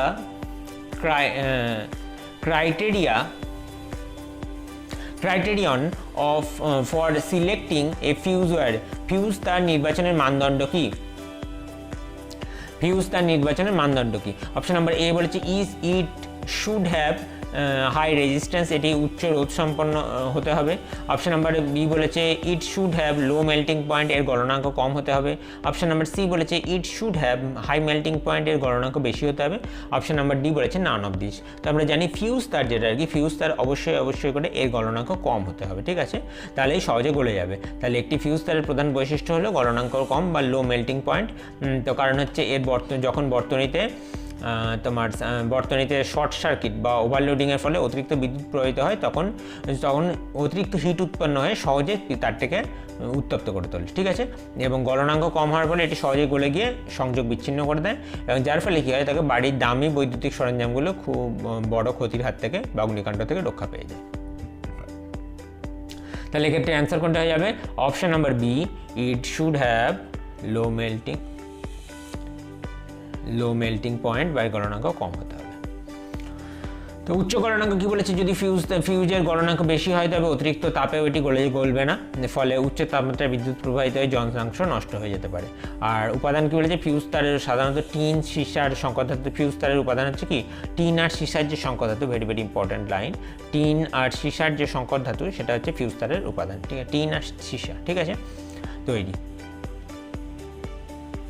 question number 41 কি বলেছে দেখো, an object x falls freely from rest for 1 second, another object y falls for 2 seconds, then the distance covered by the object y is how many times the distance covered by object x, অর্থাৎ বলতে যাচ্ছে একটি বস্তু x স্থির অবস্থা থেকে 1 second অবাধে নিচে পড়ে, ঠিক আছে, একটি বস্তু x স্থির অবস্থা থেকে 1 সেকেন্ড অবাধে নিচে পড়ে, অন্য বস্তু y পরে 2 সেকেন্ড ধরে, ঠিক আছে। তাহলে y বস্তু অতিরিক্ত দূরত্ব, y বস্তুর অতিক্রান্ত দূরত্ব x বস্তুর অতিক্রান্ত দূরত্ব হচ্ছে কত গুণ হবে, ঠিক আছে, সেটা জানতে চাইছে। অপশন নাম্বার এ দিয়েছে 4 টাইমস বা 4 গুণ, অপশন নাম্বার বি দিয়েছে 3 টাইমস বা 3 গুণ, অপশন নাম্বার সি দিয়েছে 2 টাইমস বা 2 গুণ, অপশন নাম্বার ডি বলেছে সেম, একই হয়ে যাবে। তাহলে এক্ষেত্রে অ্যান্সার কোনটা হয়ে যাবে, এক্ষেত্রে অ্যান্সার হয়ে যাবে, আমরা জানি দেখো ভালো করে, এক্ষেত্রে আমাদের এই ফর্মুলাটা ব্যবহার করতে হবে, যেটা হচ্ছে গতীয় ফর্মুলা, সেটা কি, সেটা হচ্ছে s = ut + ½ gt square. GT square কেন ইউজ করছি, কারণ হচ্ছে অভিকর্ষীয় ত্বরণের জন্য পড়ছে, ঠিক আছে।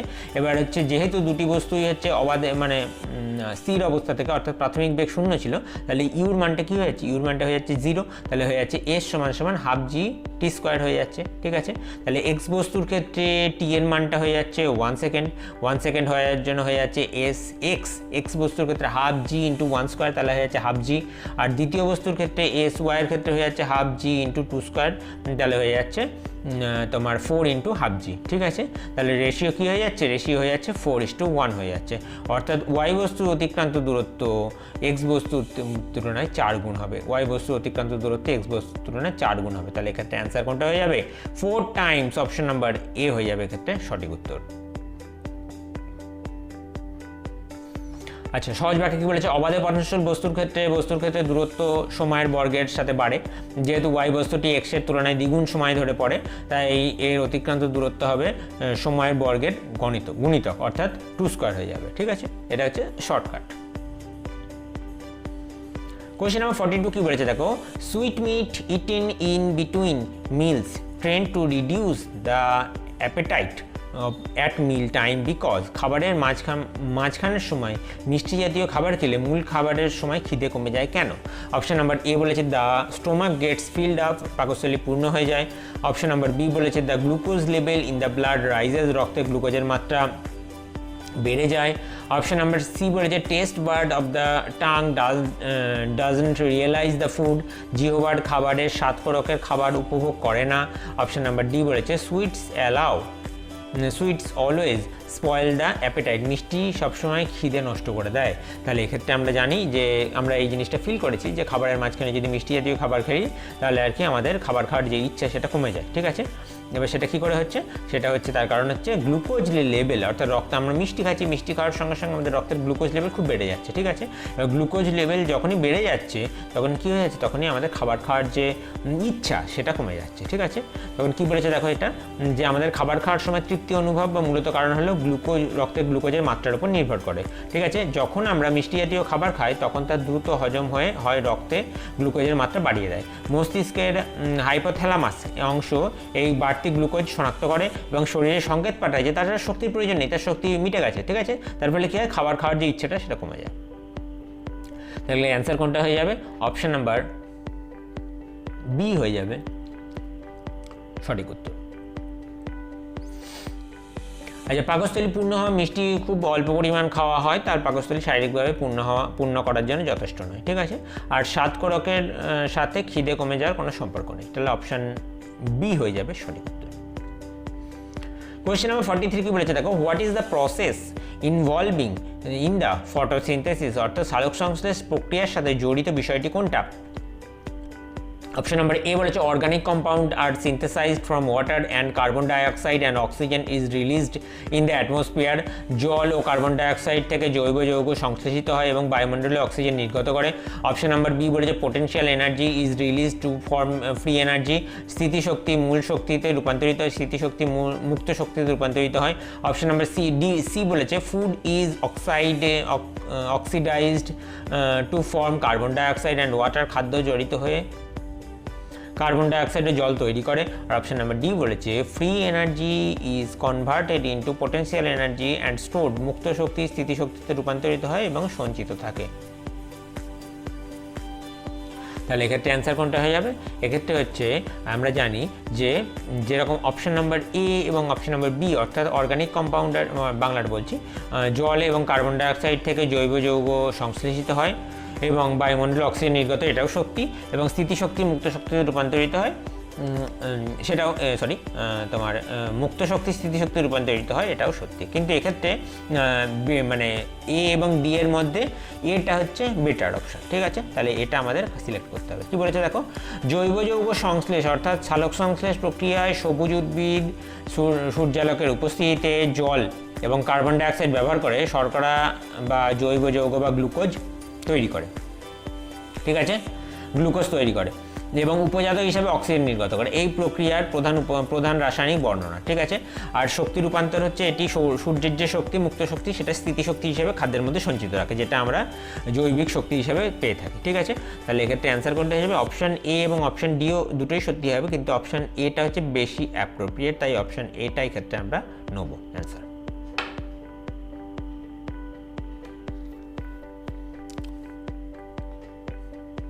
ঠিক আছে, আচ্ছা আরও কী বলেছে দেখো, খাদ্য জারণ এটি মূলত শ্বসন প্রক্রিয়ার বর্ণনা এবং সালোক সংশ্লেষণ নয়, ঠিক আছে? খাদ্য জারণটা যেটা আর কি। আর অপশন বিটা হচ্ছে শ্বসনেরই কথা বলেছে, স্থিতিশক্তি মুক্ত শক্তি রূপান্তরিত, এটাও শ্বসনের মাধ্যমে হয়ে থাকে। তাহলে বি আর সি দুটোই হচ্ছে শ্বসনেরই এক্সাম্পল, মানে ক্যারেক্টারিস্টিক বা বৈশিষ্ট্য দিয়েছে। আর রাসায়নিক সমীকরণটা কী হচ্ছে? রাসায়নিক সমীকরণটা হচ্ছে 6CO2 + 12H2O সমান হয়ে যাচ্ছে C6H12O6 + 6O2 + 6H2O, ঠিক আছে? এটাই হচ্ছে আমাদের যে সালোক সংশ্লেষে রাসায়নিক সমীকরণ। কোশ্চেন নাম্বার 44 কি বলেছে দেখো, which one of the following statement is incorrect? নিচের কোন বিবৃতিটি ভুল? অপশন নাম্বার এ বলেছে catalyst is highly specific in action, একটি অনুঘটক কাজ অত্যন্ত নির্দিষ্ট। অপশন নাম্বার বি বলেছে a catalyst alters the rules of the forward and backward reaction equally in the reversible reaction, উভয়মুখী বিক্রিয়ার অনুঘটক সম্মুখ এবং পশ্চাৎ বিক্রিয়ার হার সমানভাবে পরিবর্তন করে। অপশন নাম্বার সি বলেছে a catalyst is used up in the course of reaction, অর্থাৎ বিক্রিয়া চলাকালীন অনুঘটক খরচ হয়ে যায়। আর অপশন নাম্বার ডি বলেছে catalyst remain unchanged at the end of the chemical reaction, রাসায়নিক বিক্রিয়ার শেষে অনুঘটক অপরিবর্তিত হয়। অনুঘটকের কাজ, অনুঘটক হচ্ছে বিক্রিয়ায় উপস্থিত থেকে বিক্রিয়ার বেগকে নিয়ন্ত্রণ করে, কখনো বাড়িয়ে দেয়, কখনো কমিয়ে দেয়, কখনো আবার বিক্রিয়ার যে হার অর্থাৎ প্রোডাক্ট আর কি বেশি উৎপন্ন করে। বিক্রিয়ার হার বেশি না, অ্যাকচুয়ালি বিক্রিয়ার যে প্রোডাক্টিভিটি সেটা বাড়িয়ে দেয়, ঠিক আছে?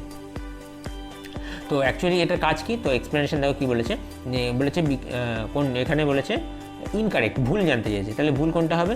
অপশন নাম্বার এ বলেছে দেখো যে অনুঘটক অত্যন্ত নির্দিষ্ট, একটা স্পেসিফিক, একটি নির্দিষ্ট বিক্রিয়ার জন্য একটি নির্দিষ্ট অনুঘটক কাজ করতে, তাহলে এটা হচ্ছে সঠিক হবে না আনসার। বিটা বলেছে উভয়মুখী বিক্রিয়ার অনুঘটক অর্থাৎ সম্মুখ এবং পশ্চাৎ উভয় বিক্রিয়ার হারে সমানভাবে ত্বরান্বিত হয়, আর ফরওয়ার্ড এবং ব্যাকওয়ার্ড অ্যাকশন উভয়ভাবে ত্বরান্বিত হচ্ছে এবং এটি সাম্যাবস্থার পরিবর্তন হয় না। তাহলে অপশন বিটা হচ্ছে কারেক্ট। অপশন সিটা বলেছে অনুঘটক রাসায়নিক বিক্রিয়ায় অংশগ্রহণ করলেও বিক্রিয়া শেষের ভর রাসায়নিক গঠন অপরিবর্তিত থাকে, অর্থাৎ এটি বিক্রিয়ায় খরচ হয় না, ঠিক আছে?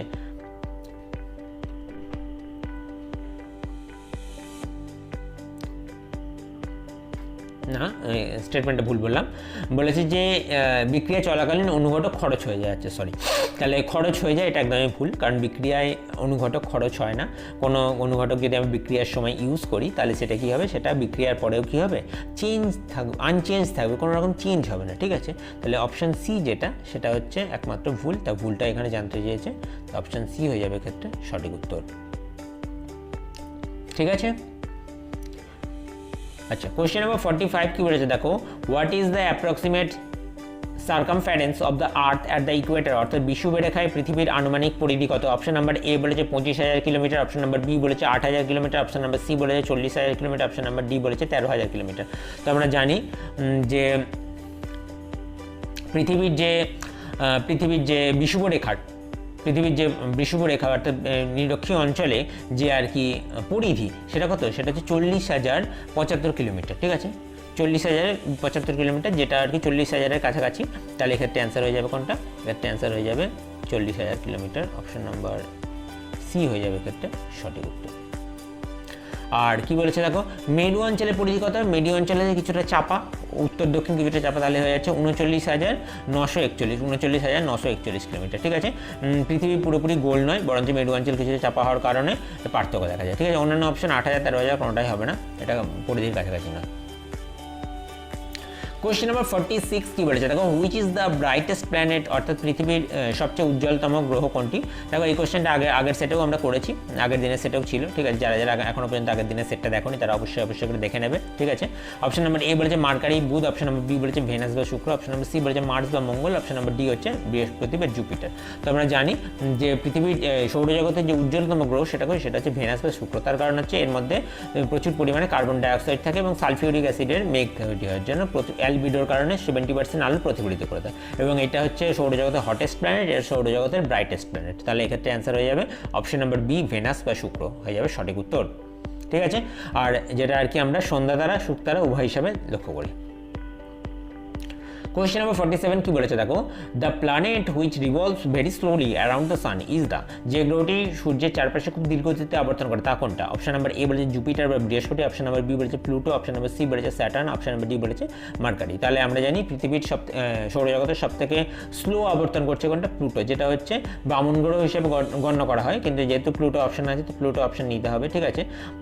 আর যদি প্লুটো মানে অ্যান্সার না নেওয়া হয় তাহলে সেক্ষেত্রে অ্যান্সার হয়ে যাবে নেপচুন, ঠিক আছে। আর সৌরজগতের সবথেকে ধীর গতি গ্রহ, ঠিক আছে। তাহলে এক্ষেত্রে অ্যান্সার কোনটা হয়ে যাচ্ছে? এক্ষেত্রে অ্যান্সার আমরা নেব অপশন নাম্বার বি প্লুটো। তো কি বলেছে দেখো, সৌরজগতের নিয়ম অনুসারে সূর্য থেকে একটি গ্রহের দূরত্ব যত বেশি হয় তার কক্ষপথের পরিধি তত বড় হয়ে যায় এবং তার আবর্তনের গতি ততটাই ধীর হয়ে যায়। এটা কি? এটা হচ্ছে কেপলারের যে সূত্র সেই অনুসারে। তাহলে যে প্লুটো কি? প্লুটো হচ্ছে এটি সূর্য থেকে অনেক দূরে অবস্থিত হয়, সূর্যের চারিদিকে একবার ঘুরে আসতে প্রায় 248 বছর সময় লাগে। মানে প্লুটো একবার সূর্যের চারিদিকে ঘুরতে 248 বছর সময় লাগে, ঠিক আছে। এবং তালিকায় থাকা গ্রহগুলির মধ্যে সব থেকে ধীর। আর বুধ হচ্ছে ফাস্টেস্ট, ঠিক আছে, অর্থাৎ 88 দিন সময় লাগে টোটালি, ঠিক আছে। আর বৃহস্পতি শনি হচ্ছে এগুলো তো সূর্যের তুলনায় অনেক কাছে হয়ে থাকে, এবং বৃহস্পতির হচ্ছে 12 বছর আর শনি হচ্ছে 29 বছর সময় লাগে। এগুলো একটা অ্যান্সার হবে না।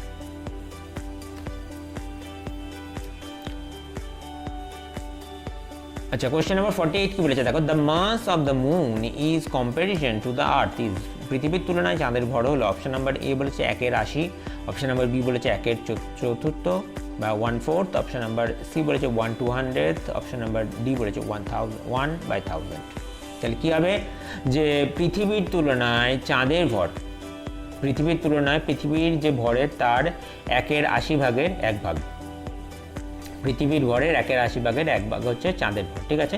তাহলে চাঁদের ভর পৃথিবীর ভরের তুলনায় অনেক কম। বৈজ্ঞানিকভাবে চাঁদের ভর পৃথিবীর ভরের 1/81.3 অংশ, ঠিক আছে। ভেরি ভেরি ইম্পর্টেন্ট লাইন, এটা হচ্ছে এনসিইআরটি ডেটা, 1/81.3 অংশ। এবং এখানে অপশন হচ্ছে 1/80টা হচ্ছে সব থেকে নিয়ারেস্ট, তাই এক্ষেত্রে অ্যান্সার হয়ে যাবে 1/80, অপশন নাম্বার এ হয়ে যাবে এক্ষেত্রে সঠিক উত্তর। কী বলেছে দেখো, অভিকর্ষজ ত্বরণ ব্যাপারে হচ্ছে তোমার মহাকর্ষের অভিকর্ষজ ত্বরণ হচ্ছে অনেক কম হচ্ছে, মানে কি 6/1 চাঁদের যে অভিকর্ষজ ত্বরণ সেটা হচ্ছে পৃথিবীর অভিকর্ষজ ত্বরণের 6/1 অর্থাৎ 1/6, ঠিক আছে। অর্থাৎ কোনো বস্তুর ওজন যদি পৃথিবীতে 60 কেজি হয় সেটা হচ্ছে চাঁদে কত ওজন হয়ে যাবে? 10 কেজি, ঠিক আছে। আর আকার শেপ যেটা হয়ে যাবে সেটা হচ্ছে 1/4, ঠিক আছে। শেপ হচ্ছে 1/4। কোয়েশ্চেন নাম্বার 49 কি বলেছে দেখো, which is the natural satellite of the earth, পৃথিবীর প্রাকৃতিক উপগ্রহ কোনটি? অপশন নাম্বার এ বলেছে মঙ্গল বা মার্স, অপশন নাম্বার বি বলেছে মুন বা চাঁদ, অপশন নাম্বার সি বলেছে জুপিটার বা বৃহস্পতি, অপশন নাম্বার ডি বলেছে প্লুটো। তার আমরা জানি যে পৃথিবীর যে প্রাকৃতিক উপগ্রহ সেটা কোনটি? সেটা হচ্ছে একমাত্র চাঁদ, আমাদের সবার প্রিয় চাঁদ মামা। এক্ষেত্রে অ্যান্সার কোনটা যাবে? মুন বা চাঁদ। সেটাই বলেছে পৃথিবীর একমাত্র প্রাকৃতিক উপগ্রহ হচ্ছে চাঁদ এবং এটি পৃথিবীর চারিদিকে আবর্তন করে, পৃথিবীর উপর জোয়ার ভাটা সৃষ্টির গুরুত্বপূর্ণ ভূমিকা পালন করে। ঠিক আছে। কোয়েশ্চেন নাম্বার 50 কি বলেছে, the sum total of all chemical process in the body is called, শরীরের সমস্ত রাসায়নিক প্রক্রিয়ার সমষ্টিকে বলা হয় থাকে।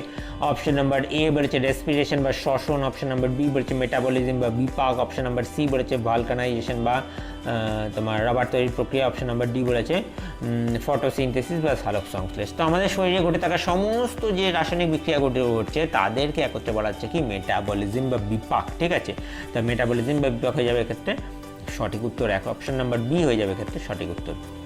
তাহলে কী বলেছে দেখো, বিপাক হচ্ছে একটি জীবন্ত কোষের শরীরের ভেতরের জীবন রক্ষার্থে প্রতিনিয়ত যে অসংখ্য রাসায়নিক বিক্রিয়া ঘটেছিল তার সমষ্টিকে একসঙ্গে কী বলা হয় থাকে? তা বলা হয় থাকে বিপাক। এবং এটি মূলত দুই প্রকার হয়ে থাকে, একটা হচ্ছে অ্যানাবলিজম গঠনমূলক প্রক্রিয়া, আর একটা হচ্ছে ক্যাটাবলিজম ধ্বংসাত্মক প্রক্রিয়া। যেরকম ধরো আমরা খাবার খাচ্ছি সেটা কি গঠনমূলক প্রক্রিয়া, যেটা আর কি শ্বসনের মাধ্যমে খাবার জারিত হচ্ছে সেটা কি দহনমূলক প্রক্রিয়া। তাহলে বোঝা গেল? তাহলে হচ্ছে মেটাবলিজম। আর শ্বসন হচ্ছে এটি বিপাকের একটি অংশ মাত্র, এটি কোষের ভেতরে খাদ্য জারিত করে শক্তি উৎপন্ন করে। সালোক সংশ্লেষ হচ্ছে এটি উদ্ভিদের খাদ্য তৈরির প্রক্রিয়া যা শরীরের সমস্ত রাসায়নিক প্রক্রিয়ার সমষ্টি নয়। আর ভলকানাইজেশন হচ্ছে রাবার সক্রিয় করার একটি রাসায়নিক পদ্ধতি যার সাথে মানুষের কোনো সম্পর্ক নেই। ঠিক আছে,